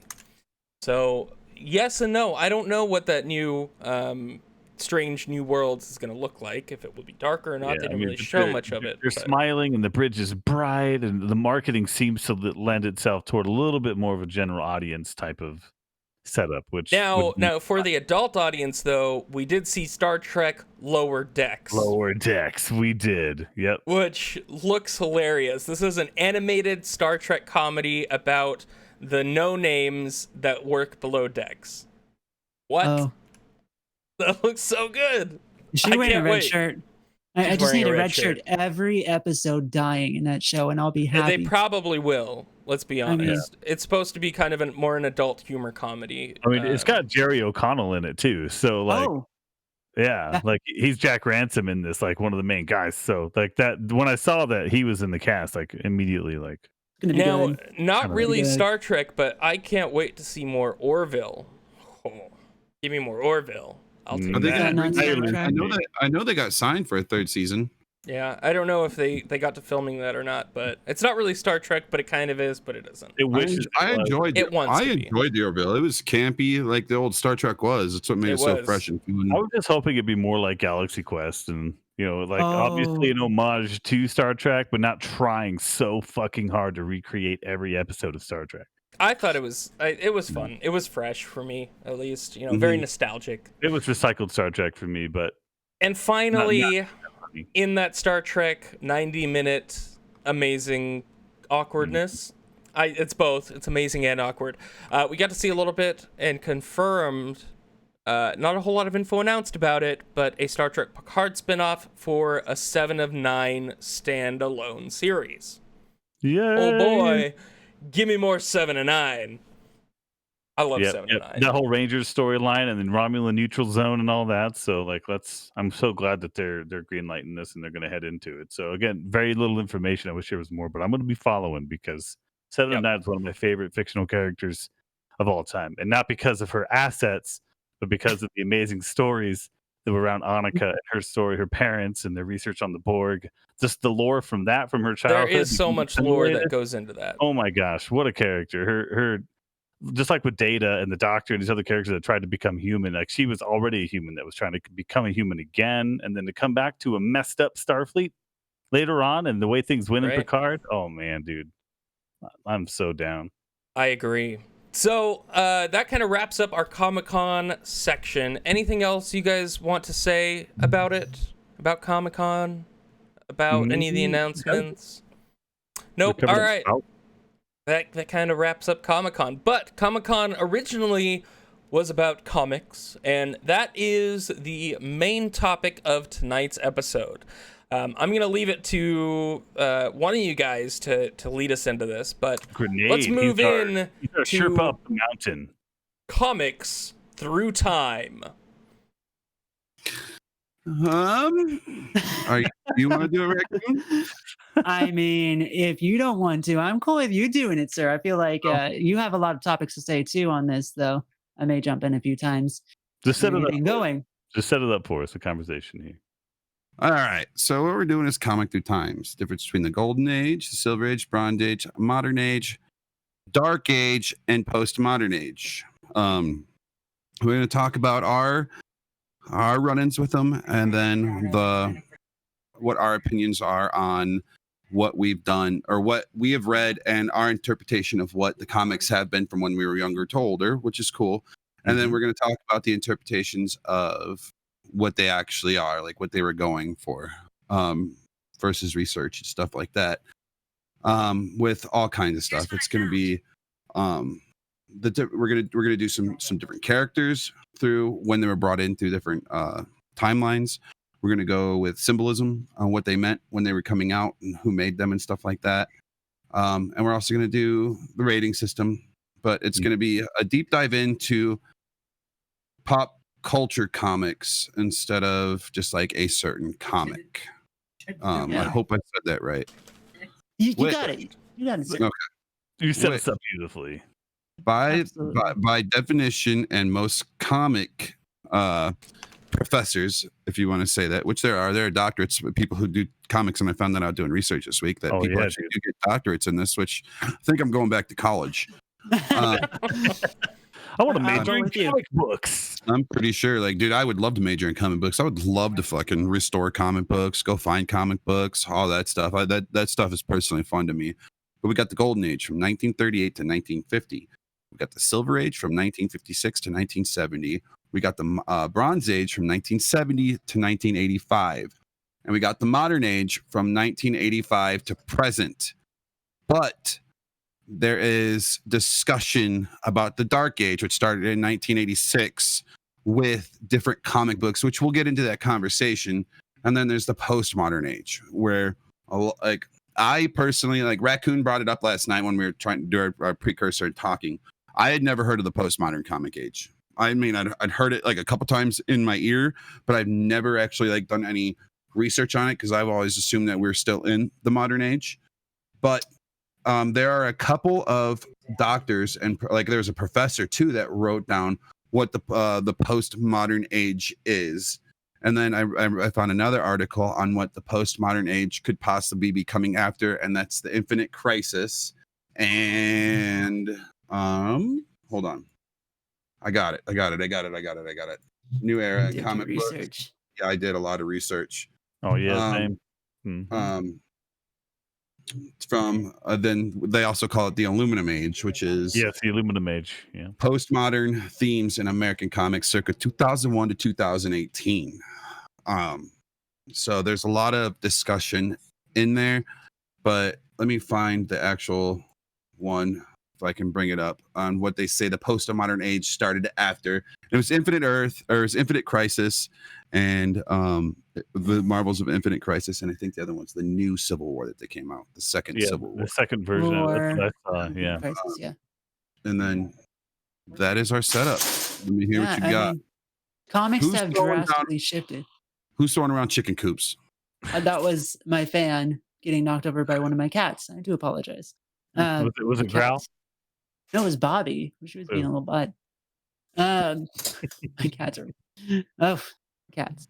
Um, on that note, so the definition of each one of these guys is really important, and just how it affected throughout our time. The cultural ideas and such, and how it affected comics, and then how comics eventually started Mhm. affecting us. Right. So over the last 60, 70 years now that comics have been around, talking all the way back to Golden Age and precursors to that, even, they have slowly affected our pop culture. Um, and now pretty much have taken over it in the current postmodern era, and so on and so forth. And then we're going into digital formats, AR, everything. It's changing, it's evolving. Um, some important things to note is how politically motivated, how culturally motivated every era is, and how you can see it affecting the comics in that time. You can go back to the golden age where it was all about the war effort. Yes, it That was. those ideas, those structures, they were very right there in your face, and sometimes to a detriment. Like, we can't go back and read some of those. We can't go back and look at some of those characters because of just how drastically negative and drastically different our viewpoints have changed and evolved over the years. Yeah, like just put the first one up, for sure, because so he's literally punching Hitler, and you could tell. Yeah, yeah, there you go. So Yep. what Raccoon's talking about there is like the very beginning. We're talking a lot of purpose written characters is what comic books were. They were purpose written. Captain America was purpose written as anti-Nazi propaganda. That's literally what it was. It was very effective at it. And then the kind of everything started there with the Captain America character with that, but then as you get to the modern era and you breeze through all the way to now, he's transformed from a purpose written character to a general audience um, Uh, intellectual property. that's not Captain America. That's Bucky. Yeah, that's Bucky. Wait, so he's still Captain Well, America, but it's not Steve Rogers, and Yeah. that's the point. Like he's Captain America is an icon. He became a role to play in the Marvel comics. He's um, wish fulfillment for males. He stepped into the world of like being a fictional character, which is what we're kind of going to be talking about with all the characters and comic books that we talk about. Is now it's taken over, like Raccoon said, it's taken over all of our pop culture because they're more like characters from movies and television that we grew up with. We grew up hearing about Magnum PI, for example, right? He was my dad's and other people's dad's like favorite dude with the awesome mustache, and that character was the definition of a certain culture, right? Like it was like the shining example, Bond, James Bond, that kind of thing. That's what comic book characters are now. Whereas way back when comics started, they were written for a purpose, for a reason to tell a certain story, to appeal to a certain group, to be propaganda. And of course, now they are our culture. That's a Comics huge change. comics were a huge way that kids, especially in the 80s, for my Silver generation, Age. Yeah. that Mhm. was by definition the way we got our news and what was going on in the current state, the climate, of the Absolutely. country, and everything like that. That's how comics have always been. I absolutely agree. I feel like, again, comics always talk about the era they are in. Even now, they talk about the era they are in.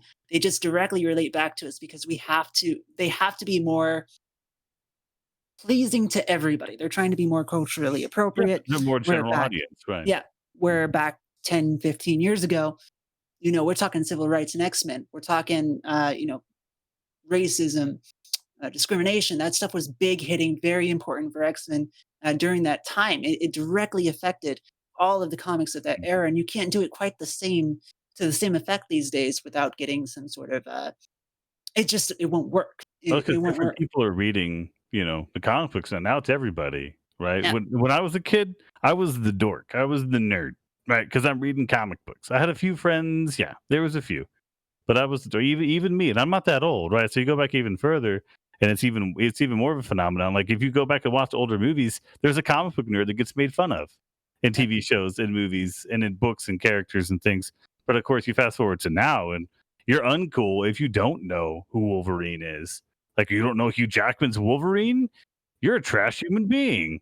Like that's what a flip. That's a big societal flip, and it's not. Of course, it doesn't all it's not all because of the comic books, but that's where the roots started, right? And then we took those, people started doing a better job of getting that worked into the pop culture and being a good conductor of the business. Because if you go back, I know Grenade probably knows a whole lot more about the period than I do, but with Stan Lee and Jack Kirby, they were the business decisions were wild when you read through some of those stories and some of the ways John that they did. Simmon, man. Yeah. All three of those guys fucking just powerhouse do comics, man. Yeah, they just wrote comics. Everything. Dude, they wrote so many so fast. And the business side of it wasn't really the thing. It wasn't this titan and giant of business that it's become now. Which is interesting because Yeah, you can and even that's why we have different characters from that age, right? Because they were writing characters that they were passionate about, that they wanted to talk about because they were putting out so much. You're not going to write a character that you don't like. You're going to stop with that because you have 9 other books you're writing. Mm-hmm. So They you're not made going to write crap. well, they did make Kite Man, so They did, but not for very have some long. trash characters of that era. I mean, Kite Man, guys. You're not wrong, but that's definitely the signature of that era. You know, way different from the reason we had such a complicated licensing situation with the Marvel films was because of like I guess you don't want to use that era. steward, but they didn't do a great job of protecting, you know, the Marvel brand as far as like what they're doing with the licensing rights and things like that back in the day. Yes, was which is brand interesting. was brand even really a thing that these nerdy, like, Yeah, quote, nerdy back in the day companies thought of, right? It's I like, don't well, think we just not need to as make much, money no. at this point. Like, here, go make whatever you want with it. Just pay us for the license. You know, and that's kind of books what it meant turned food, into. right? That's why they were content mills, right? Because books meant food. The more books you wrote, the more you could sell. That is true. Absolutely. You can go back and you can see how what I find interesting and something to talk about a little bit here is comics is still not super lucrative of a business. Despite the comic ideas, the comic characters, the content is lucrative, but comic books themselves are having more of a Yeah, struggle that's true. than the other media's comics are now portrayed in. And this goes back. This goes back to the '90s and back further. And there was this silver age of comics during the '80s where everything was good, golden. Then you start getting a hard time. That's when Sony start selling to Sony. They start selling to everything. Spider-Man gets sold. All of these other things get sold. DC and Marvel come together and make a freaking amalgam series, which by Yeah. the way is super interesting read. I highly recommend checking that out. Both versions, the one where they confuse the characters and the one where they fight the characters. Very interesting content there, guys. Yeah, I never did read Um, that. it's very good, very good. You'd be surprised. I mean, the writing is pretty good. The character designs are okay. Some of the amalgam fuses are not that great, but it's still good to check out because it makes sense and it implies that the lore is still available for future crossovers. Though I don't think that'll ever happen with how current media is. Um, So but we've kind of hit on, the symbolism of comics. How do you differentiate between the Golden Age, Silver Age, modern, dark, postmodern? Is it just when they were made, or is it because of the symbolism in those comics, at least now, differentiates between what a modern comic versus postmodern comic looks like? So with postmodern and the dark age, right? Those are from events, possible events that have happened, because neither of those ages are actually considered part of the ages. But with the actual ages of golden, silver, bronze, and modern age, those actually have dates for them. And inside of those are the reasons that make those ages. Like the golden age was when William Masterson created Wonder Woman. Superhero alter egos were a big thing about how to protect family. Right. The Justice of Society, 1940s, launching a super team concept.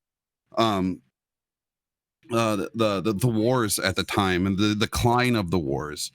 The Golden Age actually ends when the war effort started to end and started coming back when they thought that themselves or the kids reading the comic books were going to cause juvenile delinquency. So that's Right. when they took like a 6-year break, and then the Silver Age started up, and that's when you started seeing Atlas Comics debuted, X-Men, Iron Man. These are the Thors, the Hulks, the Spider-Mans. These are when no, actually, I don't think Spider-Man is Silver Age. Spider-Man is Silver Age. He's Silver Age. 1962. He's 1962. But that's when Jack Kirby, Stan Lee, and all these guys are pumping out characters left and right to bring on a more of a story with a little bit of political overtones. With the political overtones still there, they're always going to be there, but it was less politics versus what you saw in the Golden Age and more story. And then So- you have the. All right, go ahead. Before we continue any further, because you're talking awesome stuff, and that's very important to say. I think Stan Lee is in that general people, Jack Kirby, all those guys are a great example of getting not say government controlled, not so societal controlled, but talking a little bit more of the grassroots, the actual issues going on in the world versus war. Because we're starting to talk X-Men, which is highly all about civil rights movement of the time. These are great tones that were laid. The foundations were laid during that time period in the Silver Age, which still affect now and have drastic effect over time on comics, how they're viewed, and even societal effects with regards to racism, all those other things. So, But the focus was on great story, and I think that's why it worked, right? Because it wasn't about the activism, even though that was what Stan Lee especially was super passionate about. He didn't let that overtake the product, and he put out amazing characters that we're still talking about how many years later, and he's a legend because of how amazing the characters are. Like everything from that time was activism stuff, which is fine, but if it wasn't a great story, then who's actually going to get the message? You entertain first and then you teach. That's how it works. And he had that down. He nailed that. And then Absolutely. back on track with the Bronze Age, that's when things started to turn. Was around the Bronze Age. That's when the Comic Code Authority kicked off. And that's when they started to tackle more social issues. They kept an eye, because obviously media wants to put out something, and they wanted to make sure that certain things weren't put out for propaganda, to brainwashing and stuff like that. It's also when Black and female heroes started to make a huge step into the mainstream. The supernatural themes came out then, like ghosts and stuff like that. And then things started getting grimier and dirtier with the Bronze Era, because that's when the Frank Millers and the Allens came in. Which I know that you have a few things, a few images you wanted to show from that. I do, but that's going to be that'll be in a minute. Okay. You asked the question about how we dictated how the ages were dictated. And actually at this point in time too, in the Bronze Age of 1970 to 1985, this is when they started hitting up movies as well, and that's the Christopher Reeve Superman. Also, this is also the same era that drug use was also introduced into the comics with the Green Arrow. And then this is also when you saw the beginnings of like the darker comic book setting, but they didn't really start taking off until about roughly into the modern age, where the grim and gritty realism, and this is where you could start bringing it up when I start bringing them up. The realism started coming in with Batman: The Dark Knight by Frank Miller. It was an older Batman, written big, stacked, and buff, and this is where a lot of people get the idea and the mental image of the original Frank Miller Batman, like what he should look like. Notice he's not all covered in black. He's got the blue on him. He's got the gray on him. And he's falling apart, but he's older. He's training a female Robin, and this is Batman has had his ass beat 100 times. The Joker has kind of started laying low, but he comes out of the darkness to kind of create that whole dynamic between Batman and Joker. This is when he took on some of his biggest people. And then at the same point in time, Frank Miller was also writing the Man with No Fear, right? And The Man with No Fear is one of my favorite comic books, and I actually have it. It's because it was the Daredevil and darkness that he didn't wear the double D on his chest. He just had, like, if you guys saw the series, this is where they got the idea of the black suit and the tie around his head. It was Frank Miller. This is where they got the idea for the show. and this is why it did so well, because it's just like Sin City. They pretty much went almost verbatim on how dark the character actually was.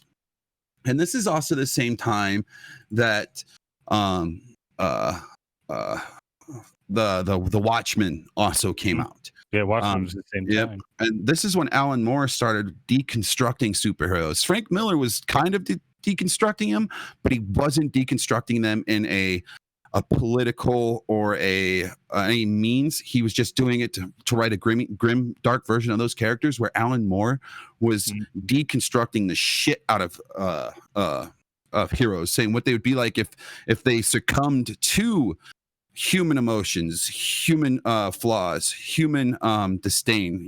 Like they actually they were normal people, but just were super powered. Exactly. And this is what a lot of people argue started the Dark Ages, because after these comics right here is when you saw the darker Spider-Man. The Blade started coming out. The darker version, the remake of the X-Men came out after this. When Frank Miller started Captain America, right? Captain America got darker. Yeah. Not a lot of people understand that Captain America is literally the first fucking I wouldn't say he was a traitor, but he was literally the first person to go against the government for what was right. And you know what? That was one of the best things about Captain America. Even though they were able to write him dark as shit, they still kept to his proud, Who he was. his proud, honorable morals on who he was. Like, he saw, hey, this isn't right, I'm going to keep doing this. But with the Dark Ages, this is where they expand more to like up now, and this is where a lot of postmodern picks up, like the whole Dark Ages of postmodern. Me and Raccoon had this argument. She said there was no Dark Ages, I was saying there's no postmodern. But doing upon more research on that, with the Dark Age and the postmodern, they're like subsidiaries to it. Like, this is what could have affected the modern age right now, and this is what's affecting like what we're seeing now in comics. Would be, we saw the grit, the grime, and this is where we saw the real stories. And going from the real stories, and everything you're seeing on TV and film nowadays is from stuff that was written back in the 70s and 80s, going into what's going on now of what was written after that, to the takeoff of the Dark Age. So the postmodern age and the Dark Age are running side by side to the modern age with each other for sure. So that kind of lends the question of how has the comic book medium evolved over these time periods? Like, back in the golden age of comics, you actually had to mail in your address to be sent a comic book, right? Like, you had these mail-in comics. That was how you got comic books. And then, comic book shops started popping up, and then comic book collectors, and then, violence and these dark, gritty things started getting put into these comics, and then you had to get ratings. Like, how has the comic book medium evolved over this time? I'm gonna flip you on that real quick. There were more comic book shops and stuff, and like local stores and candy shops that were selling comics before mailing them in. It's when people started realizing that these could be collectors that they started going in for the direct issues, because direct issues, you could still get, like, you don't think you can go to a comic book shop and pick up a 9.8. Like, you have to sit there and search. Like, I've sat there when I was searching for my last issue of Venom. I went through like 20 of them to find one that didn't have something that I would even myself rate at around an 8. So that's when people started doing the direct editions to their house, where they could get that first print, first edition, first series of that comic book that was in perfect condition, that people that worked for Marvel and worked for DC could actually send you a good one that you would actually throw into a case. And then you had another one that was the same thing, and you read through that one. And you read through that one because you didn't want to damage it, right? Those direct editions were handled in a certain way that led to accreditation and everything. With the dark version, with the darker comics itself, that's when the rating system had to come in play, because comic books at the time, up until like the 90s and the 80s, they weren't really like, they were for us, like, if we look at it like and our parents, like our direct parents, those are the ones that were reading the comics if you weren't a fucking nerd, or if you were a nerd. And that's when they started realizing that drugs are being involved. Lesbian kissing that happened almost at the same fucking time that Star Trek was happened, when Aurora kissed Kirk. And that's when they were introducing it. And once people kind of got, it's like music. Once people who didn't understand what was going on with it got their thumb on it and knew that there was a way to mandate and moderate something. That's when they jumped in. But the best 80s. part about it's the 80s, exactly, and the early 90s. The 90s were the same way because you can establish, like, the people try to use that, like, games cause violence, fucking, and there's so many studies out there that, like, shooting games help with veterans and PTSD, or honestly, I love reading. When I start getting fucking, like, anxious or I want to start punching shit, I'll grab a comic book and read it because it's a cool story. And what's helping with the future of comic books and, like, why stuff is coming to Flourisher now is because of the pen fighters, the raccoons, the clinks, the chonies, the brink houses. Like, all of us are the ones who started this. We put the money in there because you said earlier that throughout the 70s or from the Bronze Age, I think you meant the Bronze Age, because the Silver Age it did really well, and so did the beginning of the Bronze Age. The Modern Age and the end of the Bronze Age were super, super good at comic books booming with how much money they were making. In fact, a short story, Stan Lee walked across the street from DC when he worked there and bought the building from Marvel. And they were literally across the street for fucking 30 or 40 years. And they were always working together. There wasn't a huge rivalry. It was the people who made that a huge rivalry. Yeah, it was the fans. It had nothing to do with now. What Raccoon did say, which is 100% correct, the comic book industry itself right now is in danger. It's super in danger. Like, the comic book sells, like, Marvel's doing well because they sold all their shit to fucking Disney, and Disney's willing to put a pretty penny into it. DC didn't have a lucrative deal like that, you know?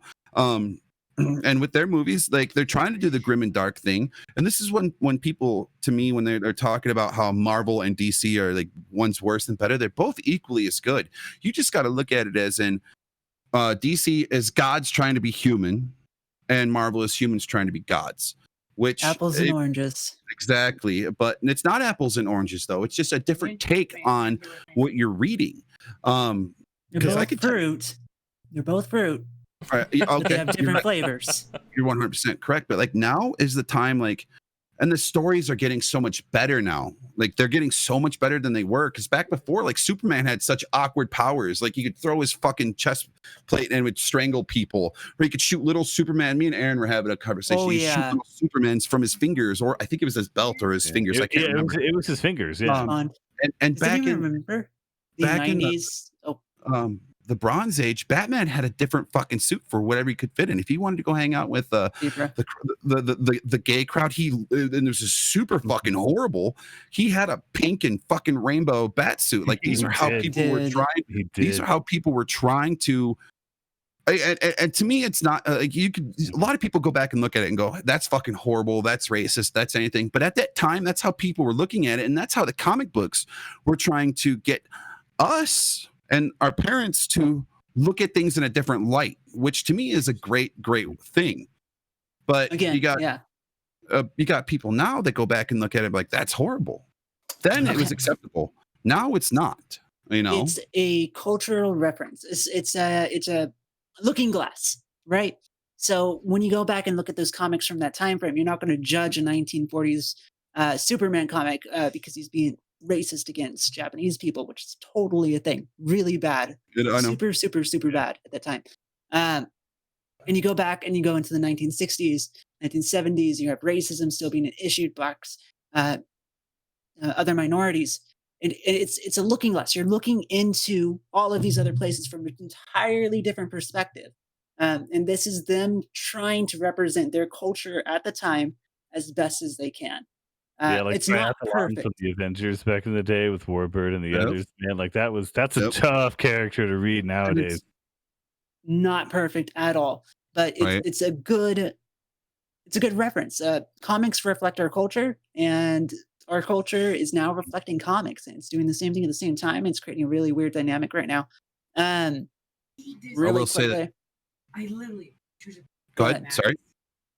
Oh, I was wanted to jump on that Superman thing because you mentioned how he shot things out of his fingers. Those Supermans. But no, I've got some thoughts on that too, because I think so. Comic books as a medium. What was that? I was trying to say it. Oh, you stopped me right away. I was about to say it. Okay, so Superman when he was two people. Do you guys remember that Electric Superman? You guys remember that? That's after he died. That's after Yeah, the he death was of two Superman. different people. Yeah, Uh-huh. that was a very weird time. So I mean, go ahead. That was actually an offshoot to the death of Superman when they Yeah. brought him back and Steel, Superboy, and that alien. I forgot who the alien's name. I'd probably remember right after this episode ends. But on the other side of that same offshoot, there was a version of Superman that came back to life that could only be running through electrical lines and shit like that. But that wasn't even the same universe. I don't think. I think that was the same universe, but an offshoot on that same timeline, wasn't it? Yeah. It's It was the same timeline, but it was complicated. Yeah, So- complicated. So they Same. fused back together. They became honestly- Superman again. But honestly, I thought that was a cool, dope rendition of Superman next to the Black Superman. Oh, it got the dope rating. Yeah. Yeah, it's no. totally So dope. what I was saying is like on this topic. So with the comic books is a very interesting medium for reflecting our society because it's fast in development, right? Like Star Trek and a lot of shows have always been lauded as like a way to look back in the past and see how we were working through some of our social issues and cultural problems and whatever. But comic books are even better because they're fast. Kind of like how South Park can put out an episode in a week and talk about what happened with Elon Musk, or whatever, because they do it weekly. Comic books are that form of entertainment, especially back in the day, right? Because they were cranking these books out. They were writing these books monthly, weekly, getting that stuff out fast. So this you could see going back through the eras. You can actually see our growing pains as a society. It's a very interesting cultural study. I think that's why there's degrees on this and stuff, because it was happening real time. It wasn't like a movie or a show or even books by philosophers that come out at the tail end or at the start of a new trend or things are changing. Comic books were in the moment, and they still are today. And that's what makes the message and the things behind what the writers are putting in so poignant to people reading them in that time. And it's just some of those stories, like I said, like Triathlon, for example, the Avengers literally had a token black guy, right? Like that's literally what he was. But at the time, that was popular. That was something that a lot of people were doing. Like, you know what? Let's be inclusive. But they didn't do it the right way. We were learning. Wait, are you talking about Falcon? No, not Falcon. Triathlon, man. literal character. Yeah. Remember, his name was Triathlon. Like, there's a reason he didn't last long because he was literally like a jive talking black man on the Avengers. Like, it was terrible. And he says a lot, like, I'm jiving Captain America. Like, it was bad. So It was bad, right? But no one's judging them and going, you shouldn't have done that. That's just a sign of the times. And it's interesting going back and reading through the comic books. You can see those signs of the times through them, and it's a cultural study.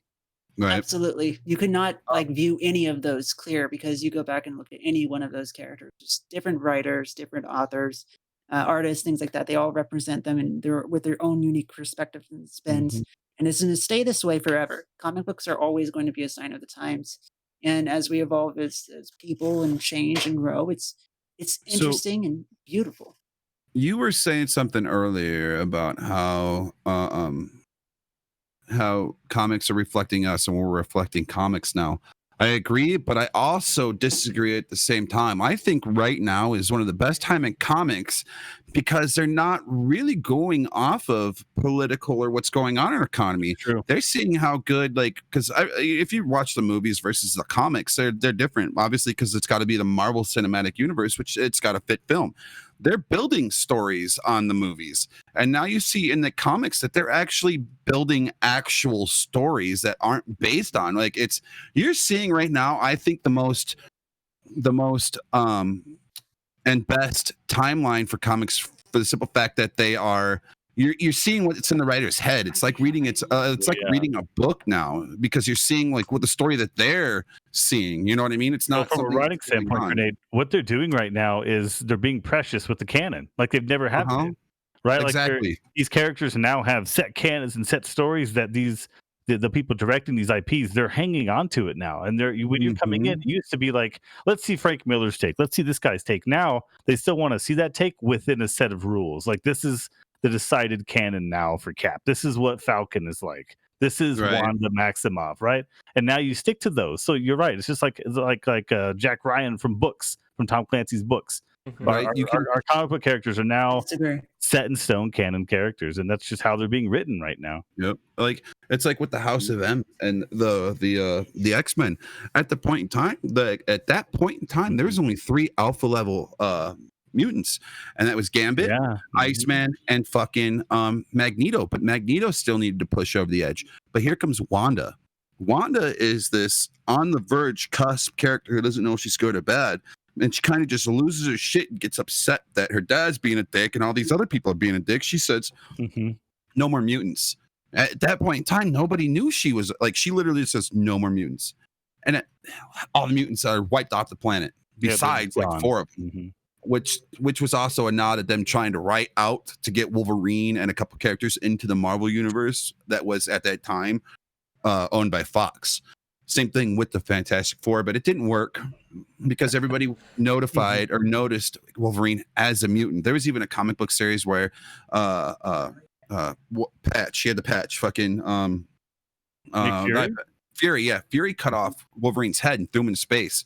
Came back. Oh yeah, dude, I remember that. Yeah, Holy shit! He comes back.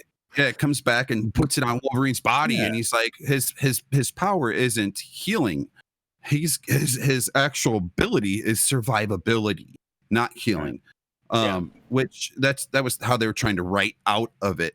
But with that being said, how can you put that into a political timeline? That's why I'm so happy we're in the age we are now, because the Frank Millers, the Allens, the Rodriguezes, the Stanleys, the Jack Kirbys, like the people that were influenced by those guys are working in the industry, and they're putting out stories that they thought would be great for these characters specifically. So we're seeing story driven you're seeing the unfolding of a story from somebody who is like a fucking 7-year-old to being a 37-year-old. You know what I mean?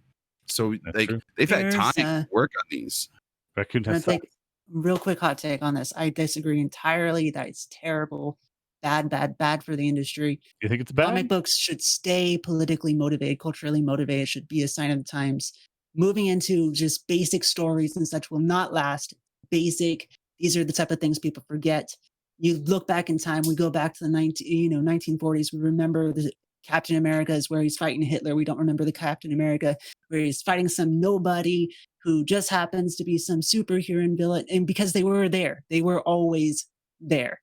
They're just pointless. They're not going to be sticking around. I mean, but the that's just motivation isn't totally gone. It's no longer the base for the character. It's, like, you know, it's having not a blue beast was because you suddenly wanted to be inclusive of all colors and normalize that. Characters aren't being created for those reasons anymore. It's not the impetus for the character Spider-Man anymore, right? It's Spider-Man, Miles Morales, Batwoman.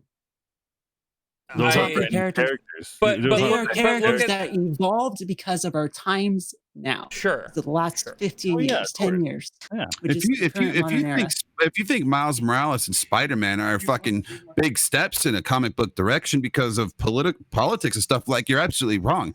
You got to look at like Manowar, Exosuit Manowar, and then you got Witchblade, and all those actually made those steps way prior.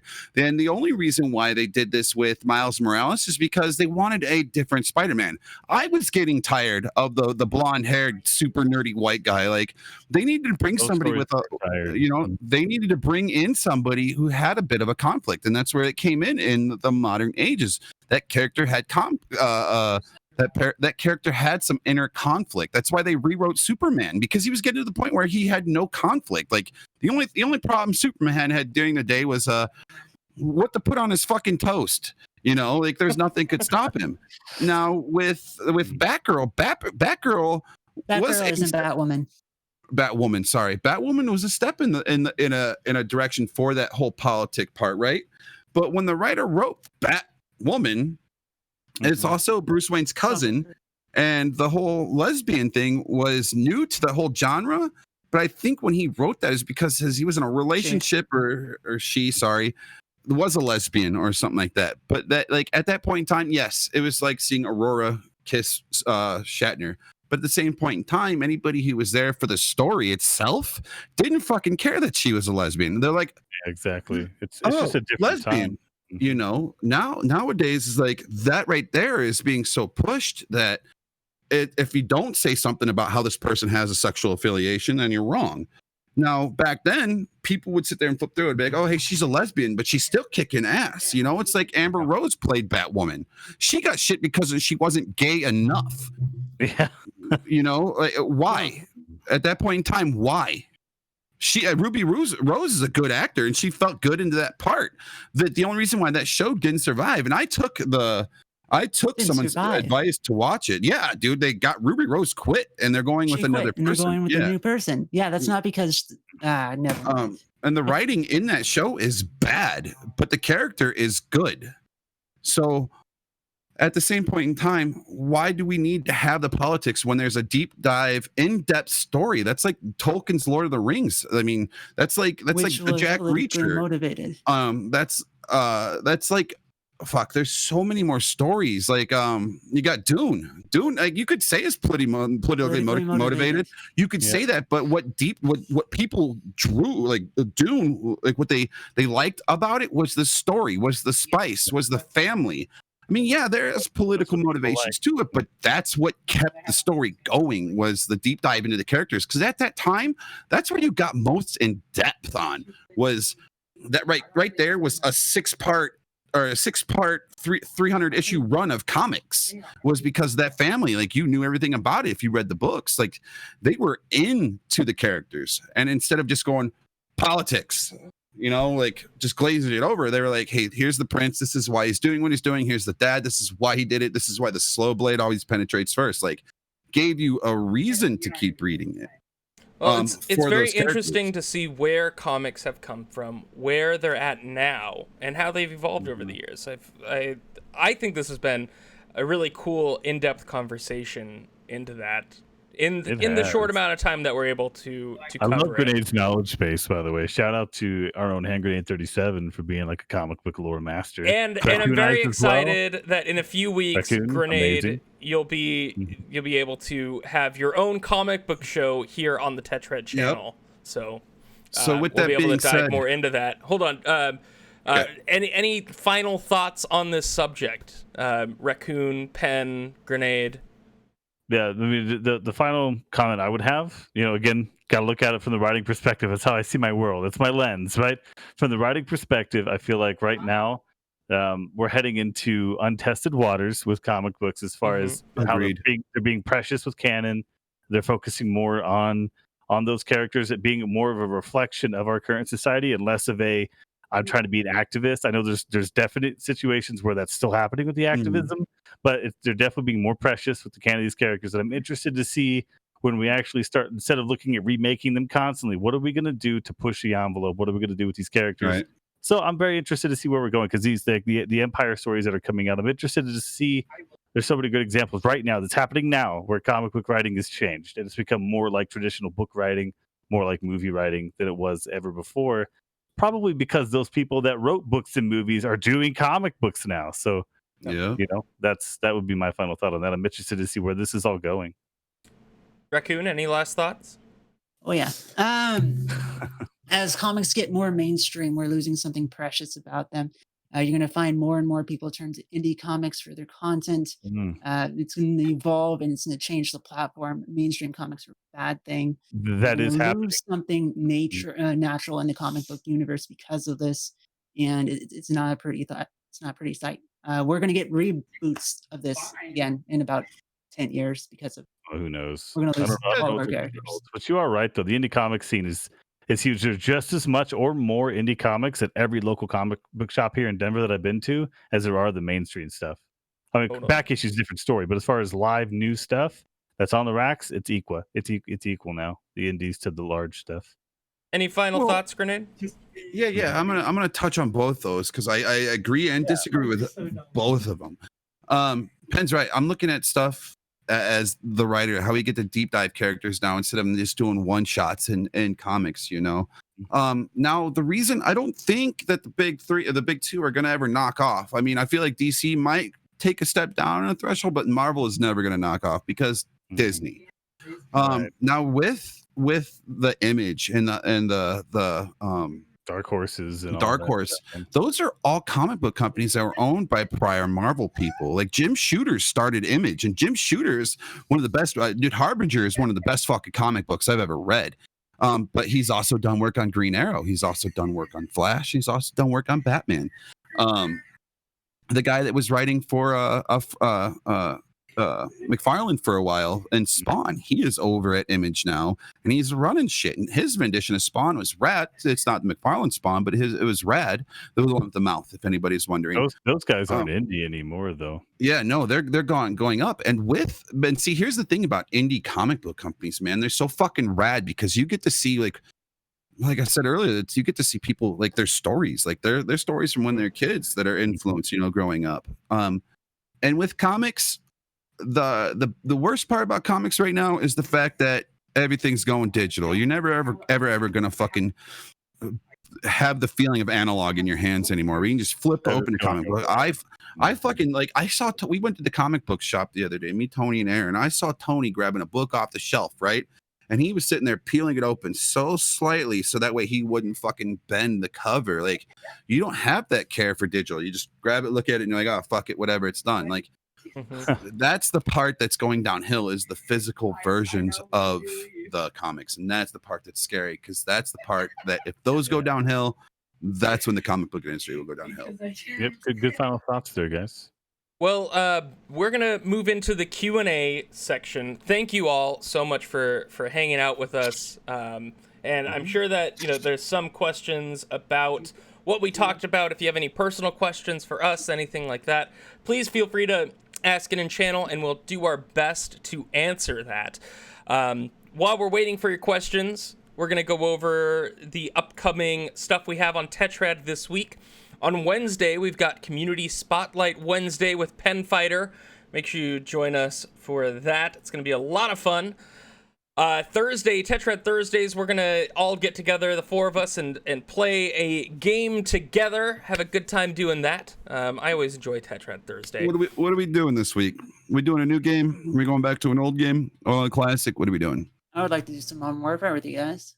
Yeah, Modern Warfare sounds fun this week for once with all the If you updates. guys can get keys for Rogue Company, we could try that one. I would like that because I don't want to I got rid of Modern Warfare because it put 221 gigs on my PC. It's a lot. It's a big amount of space. I agree. Let's not got that on Xbox. But yeah, I mean, let's maybe we can talk some Rogue Company. So stay tuned for I'm down to Tetrad put it on there, Thursday. Still waiting on those questions from you guys, though, in channel, so feel free to ask. Faction Friday, a new thing that we're doing with Elite Dangerous, now that Penn has his HOTAS, I've got my HOTAS, and hands-on Raccoon's hanging out with us there as well. It's been a lot of fun. Raccoon needs one, so feel free to get her one as well. Yeah, the X52 changes the whole game. An X52 right now. I'm going to be doing MMO Saturdays and playing an MMO game, and any viewers who want to join playing that MMO with me, you're welcome to join. And finally, we did it this week, and it was a lot of fun. Weekly episode rerun on Sundays for you East Coast people out there from 5 to 7 p.m. Pacific, and of course that's 8 to 9 on the East Coast. So make sure you join us for that if you're not able to hang out and watch us here. And of course, we gotta give a big shout out to Sam Thrax Gaming. He's starting up his stream tomorrow, playing Other Side, and he's been a big follower here and a big name in our channels, and we just want to support him. So make sure you check out Sam Thrax Gaming when he streams tomorrow. Go follow him. I haven't seen any questions though, guys. So I think that's where we're going to end up wrapping the show. Thanks so much for joining us here for Comics Through Time. Join us next week for episode 10. 10 whole episodes. Oh my God. 10 episodes. If there's a certain character in the comic world you guys wish you had a series based around them, who would it be? A certain character in the comic world. Series based around them. One that doesn't have a series already. I'm not sure. I don't read a whole lot of comics, actually. Like, I more do my video brain games, is TV, whirling and movies. because there's a number. Yep. I'm trying to think. I'm coming up with I think Wonder Twins already have a series. Like a series instead of like going in like movie wise. Because I would have told you Punisher, but maybe if we could actually do like a proper Ghost Rider, like they had him, the Reyes version of Ghost Rider there in Marvel's Agents of S.H.I.E.L.D. He was that's actually a comic book series, and he was not a Spirit of Vengeance, which obviously subsequently was a great series because it was his uncle that was possessing him. But that kind of got my mouth kind of like wetting a little bit for like a Ghost Rider show. That would be super dope, right? That I would mean, be there's a pretty lot of awesome. connected stuff to that universe you could bring in. So maybe that's my answer would be the Ghost Rider. I would like to Gambit. see not a Gambit would be great, but yeah. he did that. Gambit did a whole run on Yeah, when he was put in jail, which was really good. But I think that's the only thing he had ever done by himself solo. Is that the first? Is that the first Gambit? Yep. Gambit did that's- tons of stuff. He Yeah, had that that's- whole arc that starting off right there with. That was a Let's do great Gambit. fucking yep. I wouldn't say a comic book character per se. I would say an item. Like I said, one of my favorite books ever was called The Rifle, and that was how this rifle was created and how it got passed down and used by certain people through time, and then kind of came back to the families, a great descendant of the family who made the rifle. I would like to see like maybe like a Green Lantern ring, like what that did through its whole period of time, or like That'd be interesting. like the sword of the ancients from Transformers. I'd like to see a whole entire thing on a item. It like a whole sounds breakthrough. like, Grenade, that you need to write your own comic. I would do it. It'd be hard. Maybe the Free On that. Spirit That's funny. Zone to answer. He said I meant as a comic character that only made a guest appearance but never had their own comic series. I think Free Spirit was very short lived, and I think that would have been, even though the origin's a little iffy. They've fixed iffy origins before. I think Free Spirit would have been super dope if you guys have never heard of that. Like Free Spirit was a really interesting Captain America kind of adjacent property. Did Hush ever get his own series? Because I totally read that shit up. Hush ended up being Riddler. So yes. Yeah. Now, if they would have made Hush Batman's a long, you know what? I'll say that one. With if Raccoon's on boat with that one, I think I agree with her. So in the Hush series, Riddler ended up being a darker version of the Riddler, but Batman thought it was his longtime friend growing up through high school and college. So if they made if they made a fucking story about him, that'd be dope. Like on par with Batman type deal, because he had a tragic backstory too. That'd be dope as shit. No, good stuff, Joe. Good Appreciate the answers. question. Good question. We appreciate the questions. So make sure you join us next Monday after an entire week of content here on Tetrad TV for episode 10. Episode X, episode 10 for The Art of Streaming is what we're calling it right now, and talking about how we got into streaming, why we like streaming, any hints and tips that we found out from streaming for you viewers out there. So join us for The Art of Streaming, episode 10, next Monday at 8 p.m. Pacific. And of course, check out our YouTube. This episode will be available on SoundCloud, iTunes, Spotify, and wherever you find your podcasts. Available to rewatch on YouTube or here on our reruns on Twitch. So make sure you check it out. We're also on Facebook and Instagram and everywhere else. We have a lot of fun doing Tetrad TV. I enjoy being here with you guys. This is the highlight of my week right here. I love it. Same. I love you guys. You guys are amazing. I think tonight we're going to be raiding Rockin' Cat. Rockin' Cat playing some Ghost of Tsushima. He's offline. He's offline? He just went offline? Just went offline. 8 minutes ago. Wow. Dang. Wow. Well, we went too long. So who are we raiding then tonight if it's not Rockin' Cat? You guys have someone to raid? Dominic Evans. Yeah. Yeah, he's in my list. Yeah, let's do it. I like Dom. Playing Minecraft tonight? Is that what he's doing? I mean, Minecraft's a great stream. Yep, Minecraft is a fun stream. Say hi to Dominic for us, everybody. We're going to be raiding him, and we will see you throughout the week and next week for episode 10. Have a good night, everybody. We completely forgot to bring up Space Ghost by just so you know that. Space Ghost Coast to Coast. Support that. No. All right, we'll see you guys next week. Bye-bye.